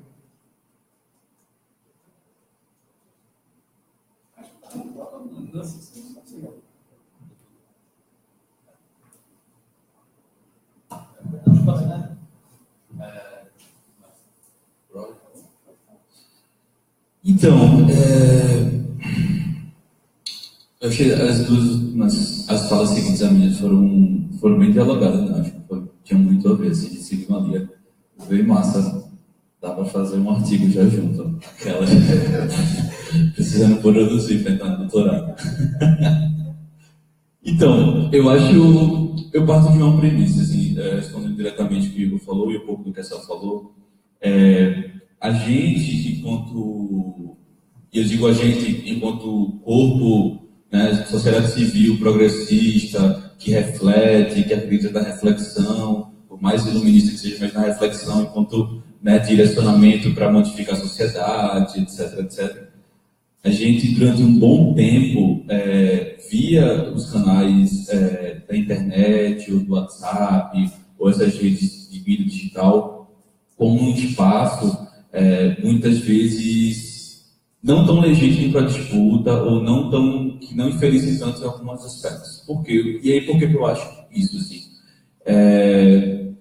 Os canais de direita, por exemplo, o Igor fez algumas citações em relação aos escritos, e para mim, eu acho que a comparação que é do meio LGBT, que são os canais de na roda, etc, etc, não necessariamente tem a ver com os canais de direita. Assim, porque eu acho que se a gente for botar, por exemplo, canais de debate sobre questões de esquerda, a comunidade de inscritos é ínfima. E, por exemplo, talvez a gente comparasse Pablo Vittar com Silas Malafaia, para mim faria mais sentido, que é um cara que está na televisão, né, que tem um alcance muito maior, mas que a gente acha que tem muita gente usando no smartphone. Mas o fato é que a gente, mais progressista, sempre desmerecia o espaço digital, acreditando que o mundo real e a realidade política, né, do meio material, aquela coisa meio marxista, etc, etc, a realidade da modificação política está no plano real, não está no plano digital. O plano de discurso é coisa de pós-moderno, coisa da direita, essa galera daí que tem que fazer essas coisas. A gente tem que inferir nas políticas públicas, a gente tem que inferir, nas ruas, etc, etc. E aí a gente deixou muito vago o espaço de debate político nesses locais. A gente tem, durante algumas vezes da minha vida, quando eu estou com saúde mental ok para fazer esse tipo de coisa, eu gosto dos canais de direita ver o que eles estão fazendo. Assim. Eles fazem conferências, com milhares, mais de 100 mil pessoas assistindo online no YouTube, e que eles falam abertamente, como matar os comunistas, como matar a sapatona, e explicando por que o estupro corretivo, por exemplo, é ok. E esse tipo de conteúdo, viraliza na internet de uma maneira muito fácil, assim. Tem vários canais, várias pessoas. O João Willis, inclusive, abriu o processo na Polícia Federal para investigar a criação de fake news em relação a ele. Todo mês tem uma mentira, absurda em relação ao João Willis, que é colocada na internet e que ele procura os meios legais para discutir sobre isso e nunca funciona. Ao ponto de que ele teve que interromper o discurso de todo mundo que acusava ele de ser pedófilo, jogar na internet e pedir retratação pública, porque a justiça não estava dando conta em relação a isso. E aí eu acho que a gente tem um outro tipo de falácia, é que acho que a mobilização digital, ela cresceu, ou ela é importante, ou ela é tão relevante quanto a mobilização no plano real. A gente tem a impressão, por exemplo, que o Facebook, o WhatsApp mobiliza muita gente. E eu acho que não necessariamente é isso, né? É uma ferramenta de comunicar, de propagar. E o processo de mobilização política, ele vai muito para além de você simplesmente propagar no WhatsApp, ou criar um viral no WhatsApp. Porque eu acho que se fosse a gente conseguiria colocar na rua muito mais gente, por exemplo, do que teve esse protesto da direita que pediram impeachment no Dilma. Porque a quantidade de informação que a gente tem circulado, tipo, na internet, no Facebook, e aí cabe lembrar que a gente circula dentro do Facebook, entre nós mesmos, nós nos conversamos, que ele nós aqui não nos conhece, né? Tipo, por mais que tem várias pessoas que não conhecem, mas eu conheço o Thiago, conhece alguém que conhece, enfim. A gente muitas vezes acaba falando para si mesmo. E eu acho que uma das dinâmicas políticas mais importantes em relação a isso parte pelo primeiro pressuposto. É tentar criar uma possibilidade de autocuidado psicológico, de saber lidar com os espaços digitais e ter uma segurança em relação a isso. Para você ir para o segundo ponto. O segundo ponto é enfrentamento político, como o Contente falou. Eu acho que sobre o maravilhoso Contente. Ele falou, tipo, se politicamente é importante que a gente se posicione, saca, que a gente enfrente esse processo, porque senão nada vai mudar. Né? Aquela velha coisa, tipo, pensando filosoficamente falando, o mundo tem que ser contemplado, vamos contemplar o mundo e ser feliz, mas nas merda que a gente acha do mundo, vamos disputar, quebrar os paradigmas e tentar fazer esse processo de disputa. Então a gente tem que ficar dos dois lados, assim. Preciso contemplar o mundo, ficar de bem com a minha cabeça, com a minha saúde mental, porque se eu não for militar, for enfrentar, sem estar bem psicologicamente falando, eu vou desabar. Saca? Então não faz sentido, as duas coisas têm que coexistir. E aí nesse processo tem duas coisas. Primeiro, a exposição. Quando a gente se expõe, a gente tem que ter capacidade suficiente para entender como que a exposição vai estar se dando, como que ela tem que ser feita, e se a gente tem capacidade psicológica, maturidade para aguentar aquele tipo de exposição. Eu e você somos duas pessoas super expostas na internet, né? Tipo, tem grupo de direito daqui que sabe quando eu vou visitar em Maranguape, posto no grupo, olha, viu aquele menino comunista, anarquista, não sei o que lá, no ônibus, chegando lá na casa da mãe dele. Se eu não tivesse a saúde psicológica ok, não fizesse tratamento, eu estava já surtado, assim, tipo, completamente, porque as pessoas sabem onde é que eu estou indo, porque ela tem um discurso político contrário ao meu. Tipo, é depravado, bicha, etc, etc. Para além disso, que é a exposição de posicionamento político de enfrentamento, tem a processo de criação de conteúdo. A gente deixou muito de desmerecer isso. A gente entra no processo de disputa de narrativa. A disputa de narrativa, ela no plano material e, atualmente, ela no plano digital também, os meios de comunicação também. Por mais que algumas pessoas, o marxista ortodoxo, enfim, não vale a pena falar sobre isso, tem que falar sobre as pessoas progressistas que querem ir falar o debate, querem refletir em relação a isso, tem consciência total que as mídias são um poder coercitivo de reflexão muito grande. E os meios digitais são outro aspecto em relação a isso. Quem de nós, que nós estamos organizando politicamente, consegue criar material digital conciso para espalhar na internet? Por exemplo, tem um debate sobre isso com televisão ao vivo, é uma coisa tipo... Para os debates progressistas que eu faço parte da cidade do Recife, é uma coisa assim, inovadoríssima. Quantos debates a gente faz que a gente não consegue registrar nada? Vai fazer um debate sobre crítica, sei lá, Venezuela, ou coisas muito conservadoras, tipo aquele vídeo aula daquela mulher explicando por que sexo anal mata os homens e dá câncer. Gente, eu fui dar uma oficina semana passada na escola e a menina de 15 anos estava citando toda aquela professora tirando naquele discurso. Recebi no WhatsApp. Quem de nós produz material que é contra aquele tipo de coisa que disputa um discurso? Eu acho que a disputa discursiva nesse espaço é fundamental. Mas a disputa discursiva ela tem que estar casada com o processo de autocuidado psicológico. Porque, enfim, as coisas não adianta. Eu já passei durante muito tempo, eu fiquei 6 meses na terapia uma vez, sem usar Facebook, porque não estava dando conta da quantidade de mensagens de ódio que era em relação à sexualidade. E, enfim, psicologicamente falando, não é uma coisa que, tipo, eu tenho consciência, por exemplo, que eu não sou pedófilo, eu tenho consciência suficiente que, tipo, eu não sou uma pessoa ruim porque eu sou gay. Mas, tipo, no caos psicológico, quando a gente entra, qualquer tipo de xingamento vai afetar a gente, a gente vai ficar pensando, pô, será que eu sou realmente uma bosta? Você recebe todo dia xingamento na internet. Tipo, em relação a isso, você começa a duvidar da sua própria verdade, você começa a duvidar de si mesmo. E se você não está preparado para esse tipo de exposição, não se exponha. E eu por último, para finalizar essa argumentação, o fato é, a gente nunca consegue mudar as coisas sozinho. Sempre. Vir para cá é um processo coletivo. Pegar um ônibus é um processo coletivo. Usar a bicicleta é um processo coletivo. Porque alguém teve que fazer a bicicleta, teve que fabricar, teve que montar, se quebrou, alguém foi lá, enfim, consertou. Se as pessoas não respeitarem o sinal de trânsito, por exemplo, eu estou morto, então não viver na casa de bicicleta. É um processo coletivo, um processo de diálogo. E politicamente falando, se a gente não se organiza, se a gente não dialoga, se a gente não tenta construir uma linha forte, articulada, as coisas não vão funcionar. Do outro lado, eles sabem disso há muito tempo e tem um projeto, desde a década de 90, para se articular politicamente. Tanto que as diferenças, por exemplo, de algumas igrejas fundamentalistas, que são, tipo, de versículos bíblicos, são colocados para fora quando eles querem, por exemplo, atacar uma travesti ou divulgar a ideologia de gênero, que é uma coisa bizarra, que não existe.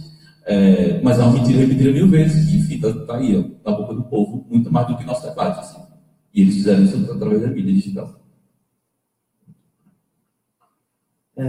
Acho que pode pensar também os comentários de ódio como atos performativos de ódio. A gente pode remontar também a Butler, né, que ela fala sobre a teoria da performatividade.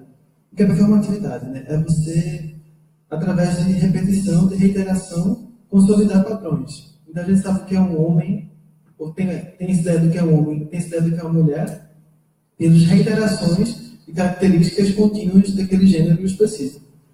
A gente pode trazer isso também para os discursos de ódio. Todo comentário é um tipo de performance e eles se consolidam.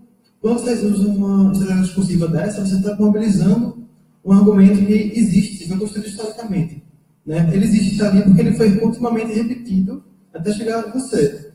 Então, a gente tem que pensar também que são disputas, como o Guel falou, discursivas. E se a gente, obviamente, no plano ideal, tem uma saúde mental ok, para lidar com esse tipo de violência cotidiana, se a gente puder fazer alguma coisa em relação a isso, tipo, entrar na disputa para tentar minimamente fazer um contra-ataque em relação a atos performáticos de por exemplo, tolerância ou, enfim, empatia, eu acho que é uma possibilidade, embora muito distante de, talvez, de uma efetivação a curto prazo. Eu acho que é uma possibilidade real do agora, né? De tentar desconstruir um pouco esses conceitos, esses discursos, esses enunciados que estão tão fortemente atrelados no corpo social a ponto de a gente achar que é a pura verdade, mas que estão só ali de maneira artificial, né? Que foram reproduzidos continuamente e se consolidaram enquanto enunciados hegemônicos. Então, eu acho que talvez por ser um pouco escorpiano, eu criei uma frieza gigantesca para lidar com esse tipo de discurso no mestrado, e também terapia me ajudou muito, mas assim, eu realmente desenvolvi no começo era uma coisa que eu falava muito, assim, né? Mas com o tempo fui vendo de uma maneira mais fria, mais científica, entre aspas, e fui tentando ter essa noção de que tipo, era importante me colocar ali para expor aquele autor de ódio uma polêmica, né? uma controvérsia do que ele fala. Enfim, acho que é algo importante, mas eu sei que é muito difícil e que nem todo mundo tem condição de fazer isso, assim, porque é muito arriscado e é muito custoso, a níveis emocionais, a níveis psicológicos também. Então, está nesse dilema de sem saber como agir realmente, mas, enfim, vamos pensar um pouco isso junto. Bom, só para complementar bem rapidamente, assim, contempladíssima pelas falas anteriores, acho que a gente já pode escrever junto também. A gente está bem afinado. As brincadeiras. Enfim, mas eu tinha pensado basicamente essas coisas que o El falou, assim, já contemplada, de como a gente dissolve um pouco essa dicotomia que parece ainda existir entre o digital e o real, né? E quando a gente, às vezes, fica um pouco no real e esquece a potência desse digital, ou então vai para o contraponto e pensa que o meu texto no Facebook vai salvar o mundo e fiz a minha parte, sabe? Pronto. Como a gente não cai nessas dicotomias e pensa que os dois lados são trincheiras importantíssimas, e que os dois lados são trincheiras que estão produzindo o mesmo sentido, que no fim é a disputa pela hegemonia. A disputa pela hegemonia do discurso, a hegemonia do político, a hegemonia da produção de corpos, inclusive, de corpos, de vidas e sexualidades, etc. Então, como que a gente não cai nessas dicotomias, de deixar um lado em detrimento de outro, assim. São os dois extremos que a gente vai vendo por aí. E aí, fico pensando que pensar essas duas estratégias dialoga diretamente também com o que os meninos já falaram, que é com a estratégia de manipulação das mídias, estratégia de manipulação das tecnologias, de certa forma. Por exemplo, ultimamente eu tenho visto tanto videozinho falando da ideologia de gênero, dos perigos da ideologia de gênero, e videozinhos muito variados, animaçõezinhas, vídeo de pessoas falando, vídeo de pessoas tentando explicar a partir da própria Butler como que isso é perigoso para as crianças, enfim, umas coisas meio surreais. Mas eu não vi nenhum vídeo trazendo um contradiscurso, sabe? Não vi nenhum vídeo chegando em WhatsApp de tiazona de família, tipo, falando, pô, epa, calma, não é sobre isso não, é só outra coisa, é só direitos, é só o direito ao viver. Não vi nenhum. Então, talvez a gente precisa também se apropriar um pouco dessa manipulação, mesmo dessas tecnologias, e pensar que elas são estratégias, demais estratégicas nesses tempos.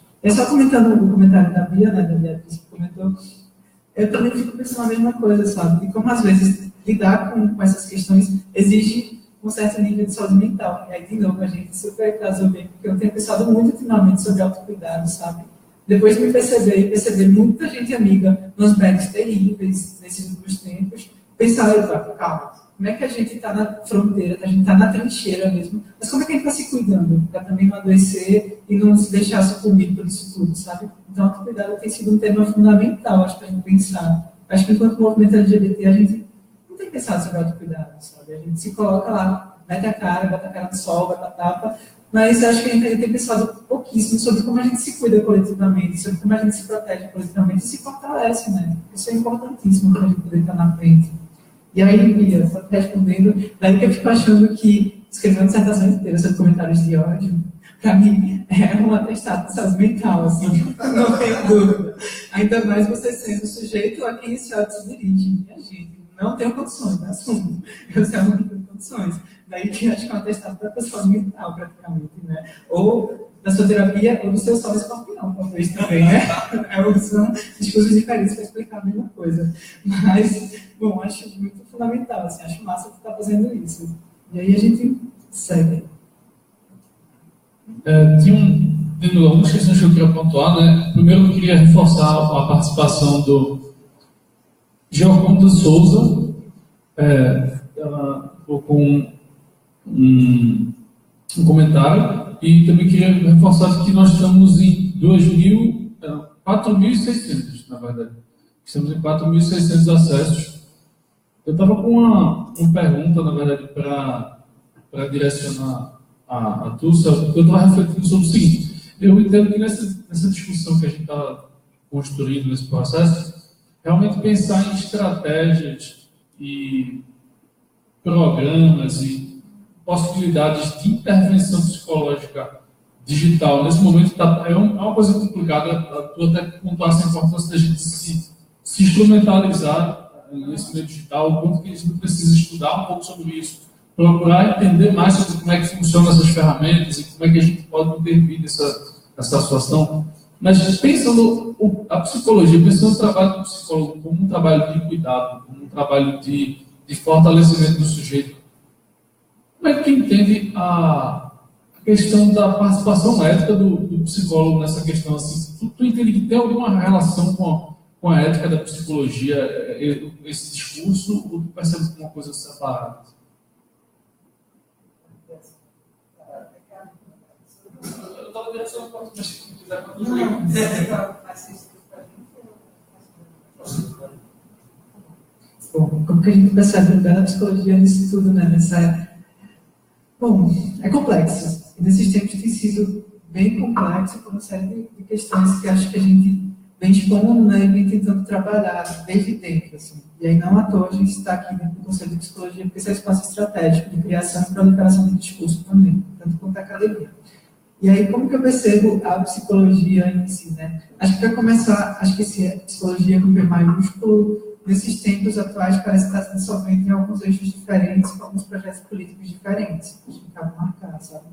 E aí, ao mesmo tempo que estaria no fundamento da nossa própria prática, do nosso código de ética, por exemplo, o respeito às diversidades e a proteção às pessoas em suas vulnerabilidades e o próprio fortalecimento do sujeito, né? A própria possibilitação de que o sujeito se fortaleça em sua singularidade, acho que essa é uma palavra importante, independente da teoria, né? Singularidade.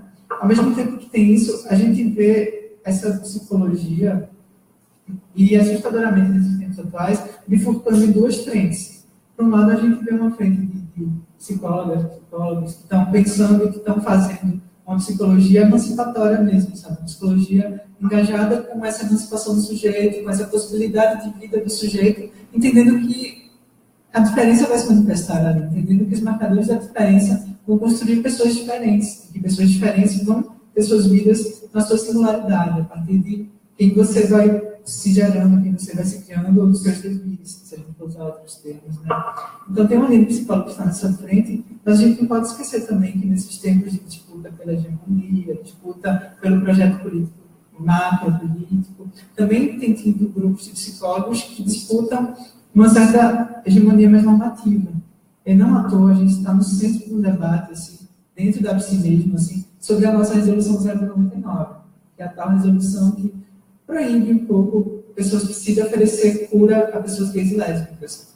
E aí, não à toa, a gente está no tempo de disputa, porque um grupo de psicólogos e psicólogas, abertamente, aciona o judiciário para tentar derrubar essa normativa do próprio Conselho de Psicologia, alegando que uma normativa que proíbe, de certa forma, a possibilidade de oferecer terapias de reversão, estariam boicotando a liberdade de expressão, ou estariam perseguindo profissionais que quisessem oferecer, ou estariam proibindo pessoas que quisessem passar pelo processo de reversão, de reorientação sexual. Bom, é um campo bem minado e é um campo de debate que a gente está fazendo bem agora, sabe, no país todo, praticamente, também a nível federal.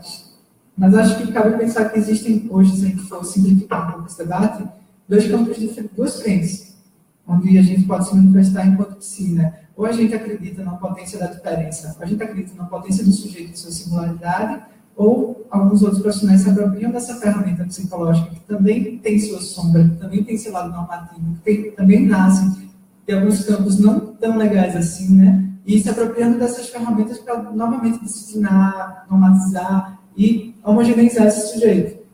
Então, acho que a gente acaba escolhendo qual projeto político se encaixa na nossa vida, mas, ao mesmo tempo, a gente que está num campo mais, digamos, múltiplo, né, que acredita nessa singularidade, que acredita na nossa própria vida enquanto possível, tenta ocupar os espaços de diálogo e gerar esse diálogo para essa multiplicidade. E aí isso acaba baseando um pouco o nosso código de ética, se a gente for olhar, se a gente for recorrer a uma normativa, né? Já que a gente tem respeito à diferença, a garantia à promoção dos direitos humanos, a garantia do respeito à diversidade e da luta contra a discriminação, contra a violência, contra as violências de suas várias formas. Isso está lá escrito no código que basearia a nossa prática. Só que aí alguns profissionais pagam isso propositalmente para falar que fazem a psicologia da normatização.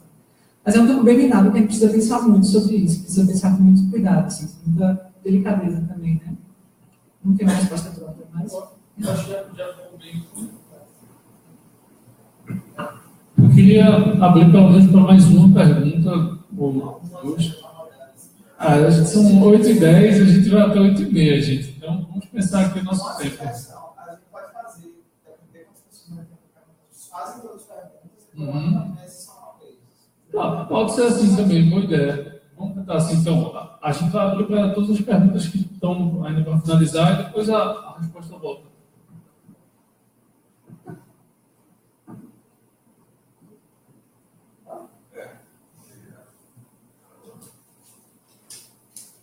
Boa noite, gente. A princípio, na verdade, eu já ia começar com uma fala, né? De fazer meu próprio questionamento com como vocês veem a questão. Então, vamos lá. É uma frase comum, né? Comum da rede, mas é algo que, assim, mexe muito comigo. Assim, a coisa bem básica do mandamento bíblico. Sei lá, amar uns aos outros, assim como eu vos amei. Aí, embaixo, aí tem aquela frase, né? Até os gays, aí embaixo, a resposta de Jesus, né? Qual foi a parte que você não entendeu?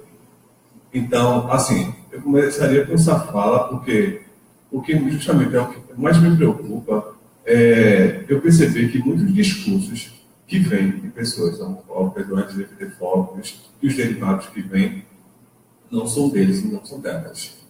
Não são. O que eu vejo, para lançar para vocês a pergunta, eu vejo personagens. Eu vejo pessoas exercendo lugares que são desse sujeito ou desse Deus que não é bíblico para atrelar uma responsabilidade ao outro que não é dele. Como o Márcio estava sempre essa responsabilidade não é dentro da responsabilidade desse lugar que você está me trazendo, é mais uma responsabilidade sua de querer trazer um Deus ou um tirano que eu não conheço, esse sujeito que me atrela nesse lugar. E daí a minha pergunta é como cada um de vocês vê essa relação desse sujeito que é posto como esse personagem que é tão forte essa necessidade que eu vejo de exposição de uma plateia para aquele que está gerando essa LGBTfobia. Porque eu já vi tanto nas redes sociais quanto na rua mesmo, esse sujeito, essa sujeita, sinalizando dessa forma, como se ela quisesse que outras pessoas também vissem, como se outras pessoas se indignassem com o ódio que ela está sentindo com relação a esse preconceito que gera nela com o outro, que é muito mais, também não é dela, é que foi introjetado, e daí que faz esse tamanho discurso, mas ao mesmo tempo essa tamanha massa de ódio que a gente muitas vezes se permite, e daí e vem outro questionamento também, que até é também nosso, por exemplo, nosso amplo social, que como também a gente anda cuidando dessas crianças, que agora são adultos, que agora vem com esses discursos, como aquela pessoa cujo nome eu não lembro agora, veio com aquele discurso em cima do filho de galhaço, enfim, que onde ela foi criança e a vida de alguém construiu aquele maldito, bendito discurso que não é mas enfim, é uma barriga suja que é aquele discurso racista, ou ainda pior, né? Estou tentando ainda desconstruir essa fala, denegrir, que não é nossa. Então, assim, para piorar, né? Então, mas que é outro lado que reforça um lugar que também não é nosso, um lugar de ser humano. Que daí, cadê essa humanidade nossa? Por que esse sentido desagregador, na verdade? E é muito mais desse sistema que nos impõe personagens e lugares para a gente estar vivendo e que muitas vezes está existir a nossa forma mesmo, que eu vejo que infelicidade, acho que desculpa, de amigos meus que são gays e que vivem nesse modelo da gay normatividade, que tem que polo arrumadinho para mostrar que é macho, mas está vivendo a sexualidade dele dentro de uma casa, mas não está vivendo o que ele realmente gostaria de viver, porque aquele medo de ser repreendido na rua, de ser agredido e de, ao mesmo tempo, acabar se perdendo no lugar que ele tanto luta para ser, ele mesmo, ou ela mesma. Aí vai ficar perto. Bom, eu vou falar logo para o telefone na minha mão. Então, eu primeiro peço desculpa pela hora que eu cheguei, eu perdi a fala de Elder e Renato logo no começo. Mas teve muita coisa na fala de Céu que me tocou assim. Primeiro porque meu nome é Thiago, para quem não sabe, eu sou irmão de Fernando. E sou amigo de Renato e eu também. E sou psicólogo de rua. E sou comunicador. E estudando comunicação, a gente também estuda um pouco de tecnologia. E nessa história de tecnologia, a gente estuda em como tem essa questão da cultura de convergência, que a gente já, nos meados do século passado, quem pensa em tecnologia já pensava em tecnologia como uma extensão do corpo. Né? Então, de fato, tudo que a gente tem hoje não é por um acaso que esse ambiente é uma representação do ambiente físico, né, do ambiente real. Foi criado para ser isso. Tudo que a gente tem hoje foi criado para ser isso. E aí, quando o Céu fala dessa violência que está nesse campo mais subjetivo, nesse campo virtual, né, que não é um campo real, não é um campo físico, não é um campo que o nosso corpo está lá.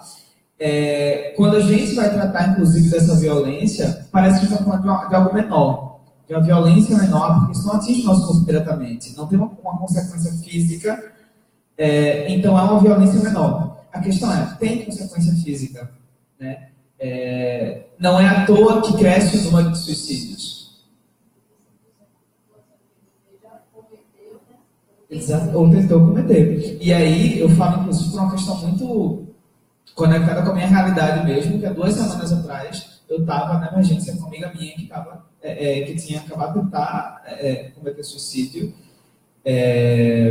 Por N outros fatores, ela tem depressão, tem outras coisas, mas ela tinha vivido recentemente um episódio que tinha tocado na questão de sexualidade dela também, né? E entra a questão de que a gente saiu da emergência e tal, A gente não conseguiu, por muito tempo, o contato com o psiquiatra dela, de fato, então a gente recorreu ao Serviço Público de Saúde para ficar mais rápido, tinha alguns amigos, aquela coisa toda. Levei ela para um CAPS, e mesmo uma pessoa em estado de emergência, uma pessoa que tinha há poucos dias tentado se suicidar, que precisava, muito obviamente, de um acompanhamento desde aquele momento, né? Marcaram para 30 dias uma avaliação psiquiátrica e até lá nenhum acompanhamento, nem psiquiátrico, psicológico, nem nada. Assim, né? E passaram a medicação. E aí, tipo, beleza, a questão do autocuidado é extremamente importante, mas autocuidado com tudo. Só que você vai dizer, não pega infecção. Você eventualmente vai pegar uma infecção, não importa quanto você se cuida, assim. Eventualmente você vai precisar ir no médico, vai precisar de tratamento e tal. O autocuidado, ele precisa também de outra pessoa, ele precisa também de recorrer a serviços. E como é que você vai ter esse cuidado se você chega nesse serviço e você não tem acesso a isso, né?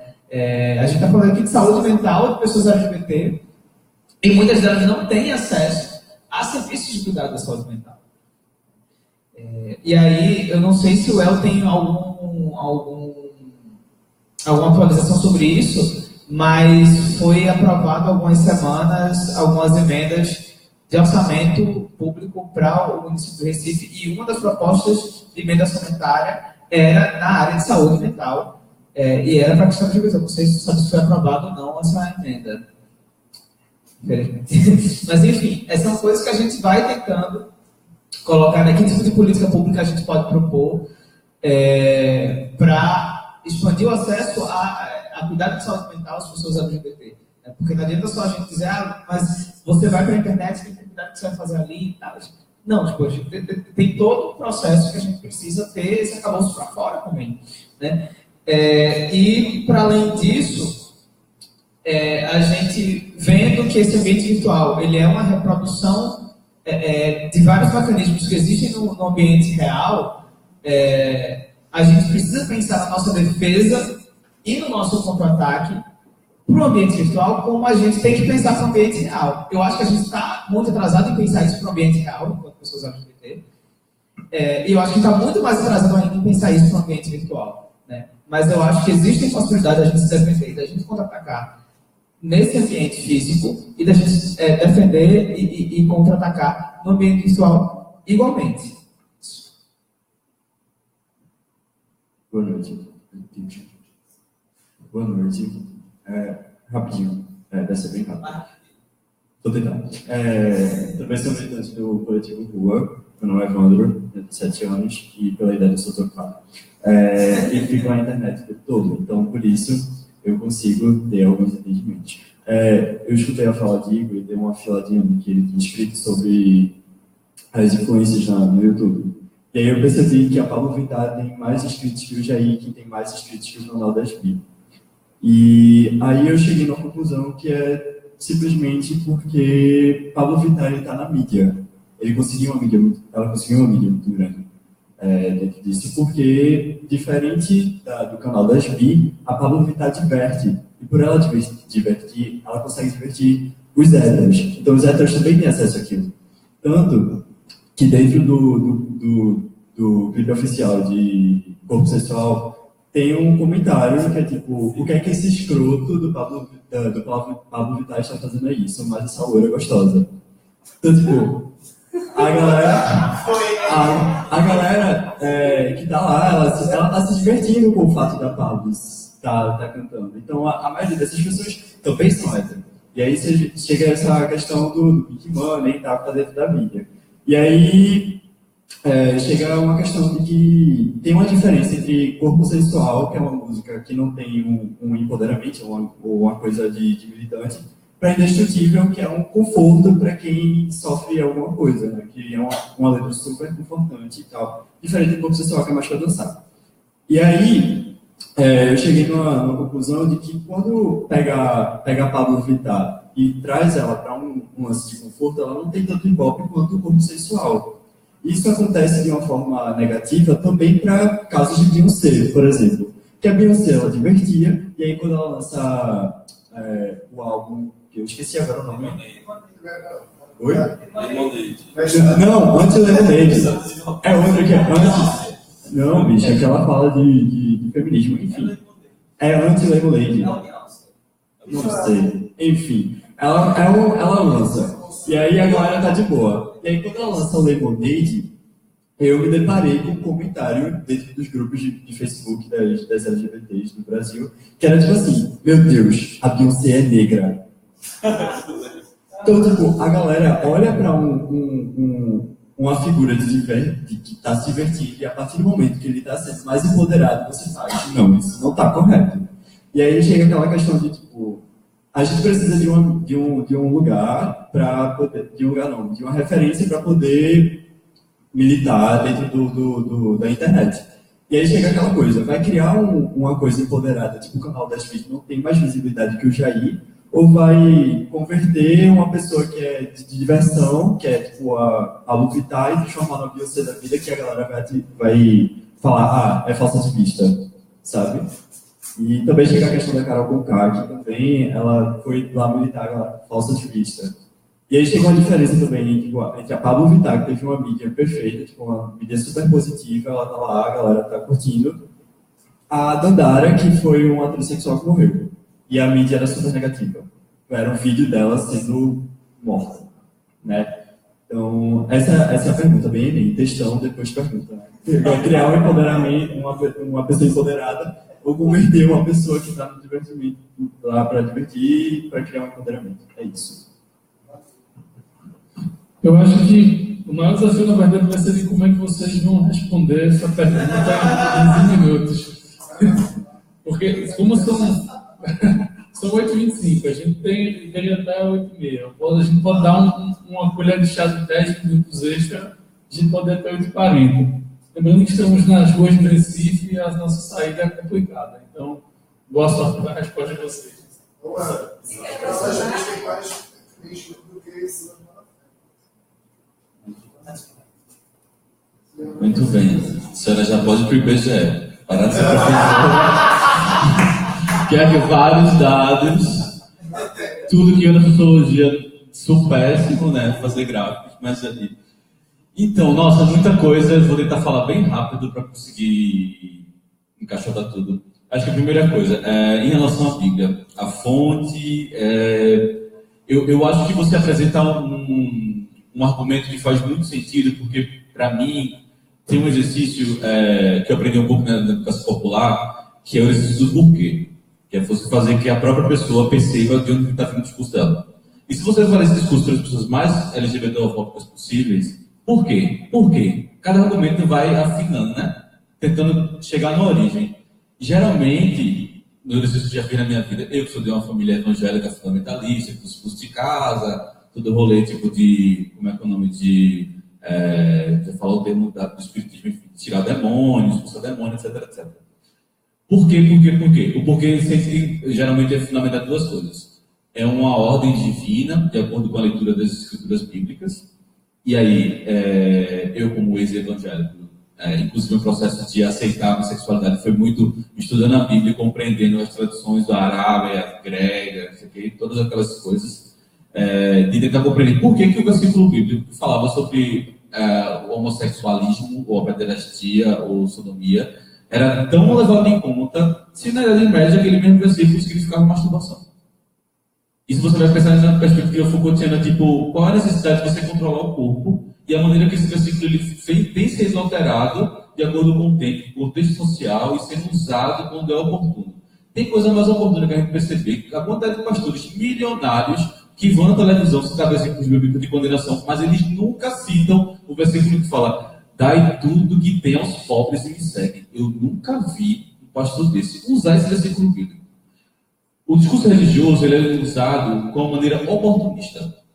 Em vez do processo religioso ser uma coisa que é para juntar as pessoas, criar uma coesão social, de novo sendo ucraniano, criar uma coesão social de harmonia, afeto, etc, etc, unir o outro plano que a gente não conhece, como o plano real, ele é um discurso usado como justificativa para um ódio. E a LGBTfobia, ela não pode ser vista na perspectiva como uma coisa fundacional, ou como uma coisa originada necessariamente da religiosidade. A religiosidade, ela é construída de uma maneira, ao meu ver, de mãos dadas com o contexto cultural. Obviamente, religião, cultura, religião. Mas, atualmente, o discurso religioso ele é usado para aumentar o processo da LGBTfobia e que não necessariamente tem a ver com o discurso religioso. Os versículos bíblicos são usados de maneira oportuna. Deus é amor, mas tipo, é amor só para quem está na igreja e quem é daquela linha correta é x. Quem não é, acabou-se. Outro ponto que é, tipo, quando a gente pergunta por quê, recai no discurso essencialista biológico.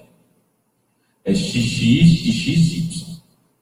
E aí, para mim é muito caro falar sobre isso, porque dentro da própria esquerda, esse tipo de argumento é muito recorrente. Seja pela perspectiva da esquerda progressista, que tem uma origem para o marxismo dogmático, que é bem essencialista, evolucionista, etc., enfim, todo esse processo de construção, mas a perspectiva de ver um provável feminismo que estabelece que os homens que estão assistindo aos ciclos, etc., homens que nasceram com pênis, acabou-se, não tem outra coisa. Se a bicha está sendo pintosa, ela está descendo a feminilidade que não a pertence, está aumentando a opressão do mundo e ela é condenável.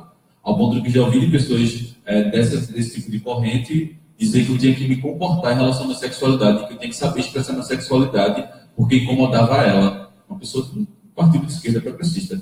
Eu falava, gente, quem fala isso para mim é meu pai e minha mãe, que era evangélica, assim, tipo, tem que saber como é que eu vou me comportar em relação ao espaço político, assim, tipo, que leva muito para a reflexão que o Igor falou, né, tipo, de como que a gente se expõe, como é que a gente fala, como é que a gente está no mundo, como é que a gente se coloca no mundo, como é que a gente contrapõe em relação a isso. Eu esqueci isso porque recai sobre esses dois argumentos.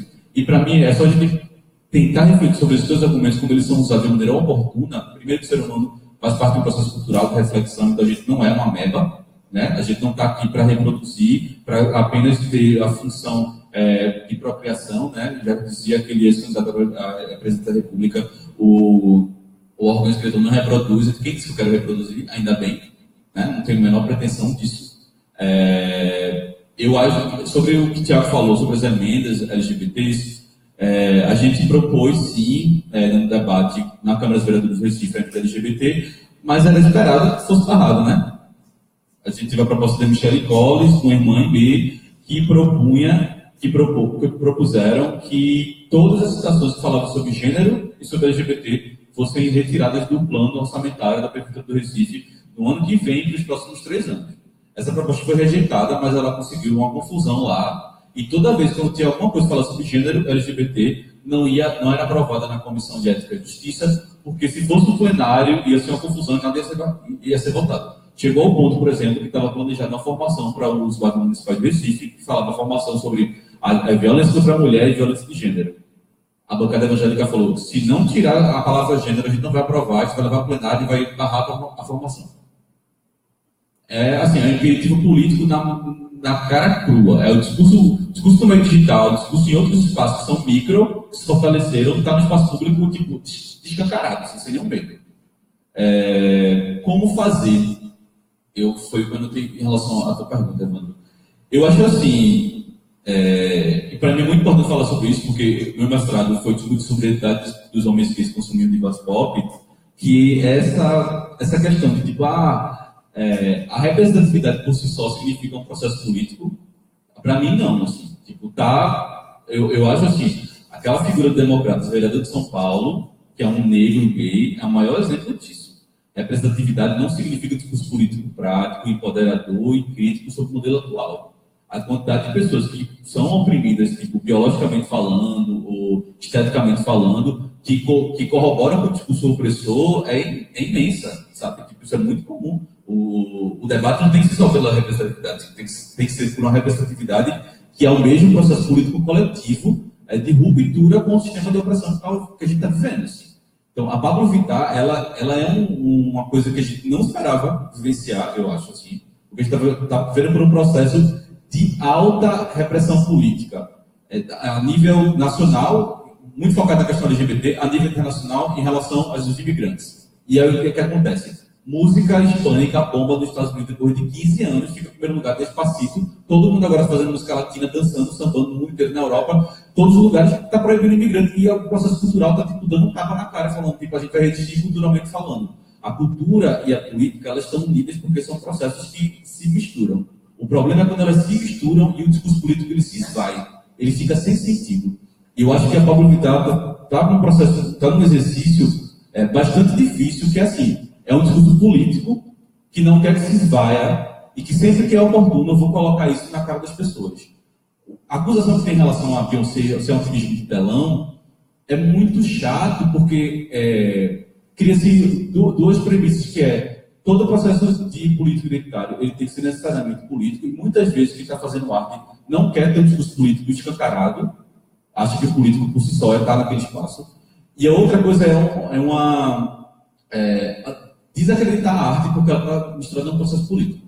Essas duas coisas, para mim, elas estão completamente casadas. O problema, como eu falei, é quando elas estão casadas e o discurso político totalmente se vai, vira só um simbolismo, vazio, sem sentido. Esse é o grande problema.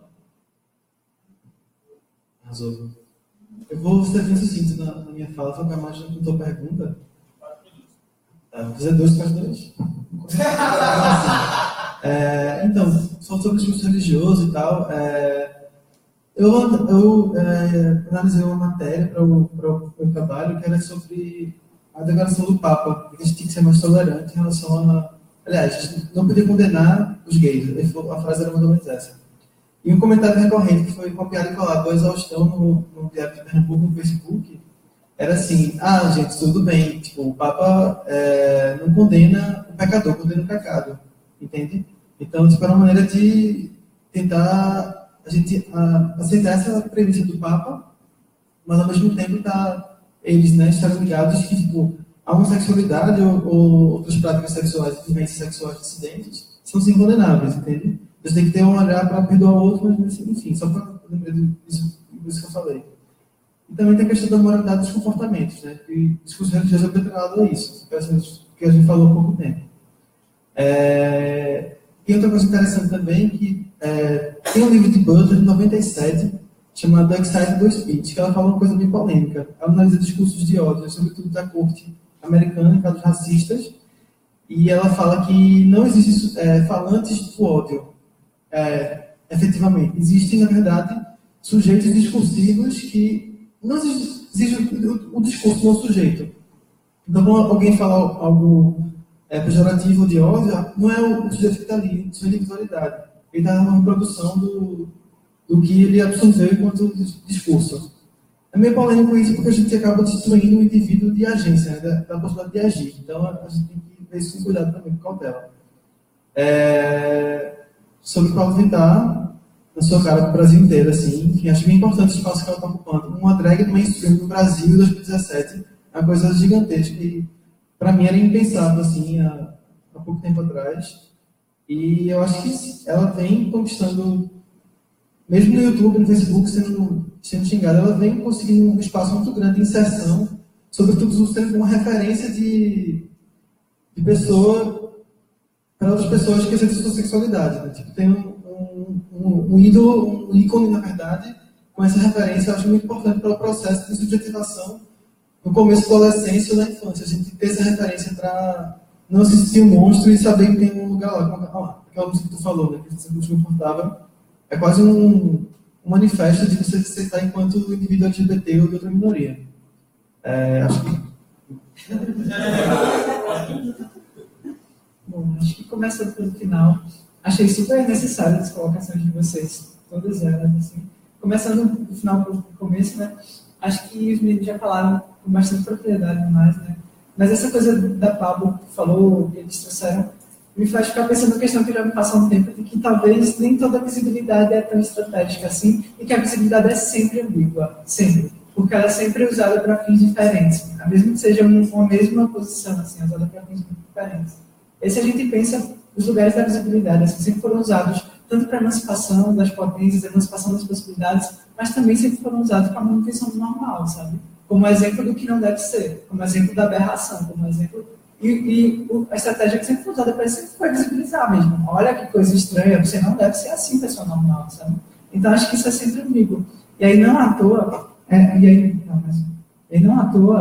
eu estava até discutindo essa semana lá com a minha companheira, enfim, não à toa, a Pablo Vittar ganhar destaque e não outras, fala também de alguns outros atravessamentos, né? E aí, enquanto tu falava, eu lembrei de duas figuras que também são chave e que talvez trazem um discurso um pouco mais de contra-ataque, né? e talvez por isso desloquem elas, que uma é a própria Glória Groove, que é outra drag, que é negra, que, enfim, traz esse processo de negritude no corpo e no discurso, e outra é a própria Linda Quebrada, sabe? Que também tem um discurso muito fodástico, mas não consegue ter o alcance que a Pablo tem, porque talvez incomodem mais as pessoas normais, né, as pessoas do seu lugar de normalidade, do que a Pablo. E aí, como tu traz super bem, quando a Pablo cutuca um pouquinho isso, epa, não vou ver isso. Mas quando a Pablo não cutuca, ok, estou confortável, tipo, vou ver essa coisa exótica aqui, dançar um pouquinho, tomar uma cachaça e estou de boa, não me incomodou em nada. Enfim, então talvez sejam coisas complexas para a gente pensar. E aí, para a outra questão, né, achei super importante isso que tu traz, assim, super, de pensar que esse processo de autocuidado é importante, mas talvez esse autocuidado seja em si um conceito mais amplo. Acho que eu não consigo mapear muito bem assim do começo, mas acho que ele começa a ser trabalhado especialmente nos contextos feministas, né? O autocuidado é inclusive uma das éticas de um certo feminismo, e ele fala não necessariamente de uma lógica individualizante, assim, uma lógica individualizada, mas é de uma lógica coletiva que fala inclusive da existência de serviços que acolham essa violência. E aí é super importante a gente tentar ampliar essa rede de autocuidado das pessoas LGBT, inclusive pelas redes de serviços que já existem. E aí tu fala do CAPS, por exemplo, ou da RAPS, da Rede de Atenção Psicossocial, que é o que a gente tem no SUS ainda, por enquanto, né? Eu espero que consigamos, mas é o que a gente ainda tem para se resguardar, para quando apertar o negócio, eita, vou correr para ali, para aquela instância. Mas aí é também uma estratégia de autocuidado de movimento LGBT chegar nesses lugares e, inclusive, tornar esses lugares possíveis. Por exemplo, eu trabalho na rede de assistência social, conheço um pouco as redes do RAPS, porque a gente está sempre dialogando, mas eu, Céu, enquanto sujeito político, enquanto sujeito mesmo, assim, que também tem seus processos de adoecimento, não sei se eu me sentiria confortável em chegar em todos os CAPs que eu conheço, sabe? Porque em alguns CAPs eu não seria nem Céu para começar. Então, como é que eu estou adoecida por esse processo de invisibilização, mas se eu chegar nesse CAP, vocês vão pegar minha identidade e, epa, você é fulano, sabe? Então, esse é um processo complexo, que fala da gente também estar ocupando esse lugar e criando esse lugar como nosso, como um lugar possível, como um lugar onde pessoas LGBTs são possíveis de existir também. Acho que isso também é autocuidado. Esse é um marcador, né? Quando eu falei lá no começo daquela questão do corpo, do não corpo, quando eu falei do virtual como espaço onde o corpo não está, eu falei do corpo material. Mas o corpo subjetivo está, o corpo do afeto está, sabe? E esses corpos são, enfim, nosso corpo material, mas nosso corpo das afetações, assim, nosso corpo vibrato, se a gente for usar uma certa teoria. Mas achei bem importante pensar a rede também, que às vezes a gente esquece de pensar a rede, mas a rede é o que nos sustenta, sabe? A rede é o que de prático a gente tem para acolher na hora do aperto, assim. Então, a gente precisa ocupar as redes e manter as redes públicas, manter as redes enquanto política pública, enquanto política coletiva, enquanto política ampliada, sabe? Esse tipo de debate fodido que a gente está fazendo. Porque nesse tempo, por exemplo, a assistência está ameaçada de ter um corte de 98% de verba do ano que vem. E aí, com isso, morreu a assistência social no Brasil, saca? Enfim, então a gente precisa ocupar esses lugares necessariamente. E aí, por fim, do teu, que acho que os meninos já tocaram um pouco super bem, tu falou umas coisas que me pôs a pensar um pouco, quando tu fala da relação do sujeito e personagem, ou de quando a pessoa reproduz esse discurso que não necessariamente é dela. E aí eu fiquei de novo lembrando lá, tipo, a gente podia pensar isso a partir de um monte de lugares diferentes, a partir de um monte de lentezinhas diferentes, mas tendenciosamente, assim, também, talvez porque eu estava lendo ela esses dias, eu fui lá de novo lembrar da Ana e pensar que esse discurso não é dela e é dela ao mesmo tempo, sabe? É dela porque ela está sendo o sujeito que está agenciando essa violência, mas não é dela porque ela desresponsabiliza a origem desse discurso, sabe? Não, é Deus. Tipo, é o discurso de Deus mediado por um pastor, tipo, não sou eu. Mas nessa lógica de a responsabilidade não é minha, é Deus que eu posso matar, porque foi Deus, sabe? E aí isso cria uma lógica muito complexa, assim, de um sujeito personagem, de um sujeito que é personagem, e de um discurso que não é da pessoa, de fato, é de Deus. Mas esse discurso é da pessoa também. A responsabilidade é que ela própria jogou para esse Deus. E aí esse é o problema. E talvez a solução seja a gente tentar fazer a pessoa se retomar dessa responsabilidade. Ok, pessoa, você está matando em nome desse Deus aí, mas é você que está matando, sabe? O discurso está saindo da sua boca, é você que está proferindo essa violência. E aí, o que você vai fazer com isso? Enfim, talvez o caminho seja um pouco por aí.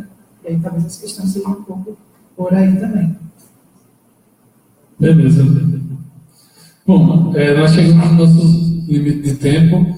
Eu queria agradecer novamente a presença agora, quase 9.000 pessoas acompanharam a gente online. Então, para todos vocês que estiveram assistindo, valeu por ter aparecido, por ter contribuído, por ter comentado. Obrigado por vocês terem vindo também, pela contribuição de vocês. E só para fechar com o último jabazinho, assim, o grupo de Psicologia e Digitalidade, a gente se reúne todas as quartas-feiras, nesse mesmo horário da discussão, a partir de 6 horas da noite, a gente já está reunido aqui no Conselho. Então, se vocês quiserem, em outros momentos, tirar alguma dúvida ou recorrer a gente, nós estamos como referência do Conselho nesse assunto, então vocês podem entrar em contato tanto pelo próprio e-mail do CRP, ou podem vir aqui para conversar com a gente e desenvolver outros projetos. A gente também está pensando em novas atividades, principalmente para o ano que vem, né, já sobre a parte do atendimento online, mas são coisas para o futuro. É isso.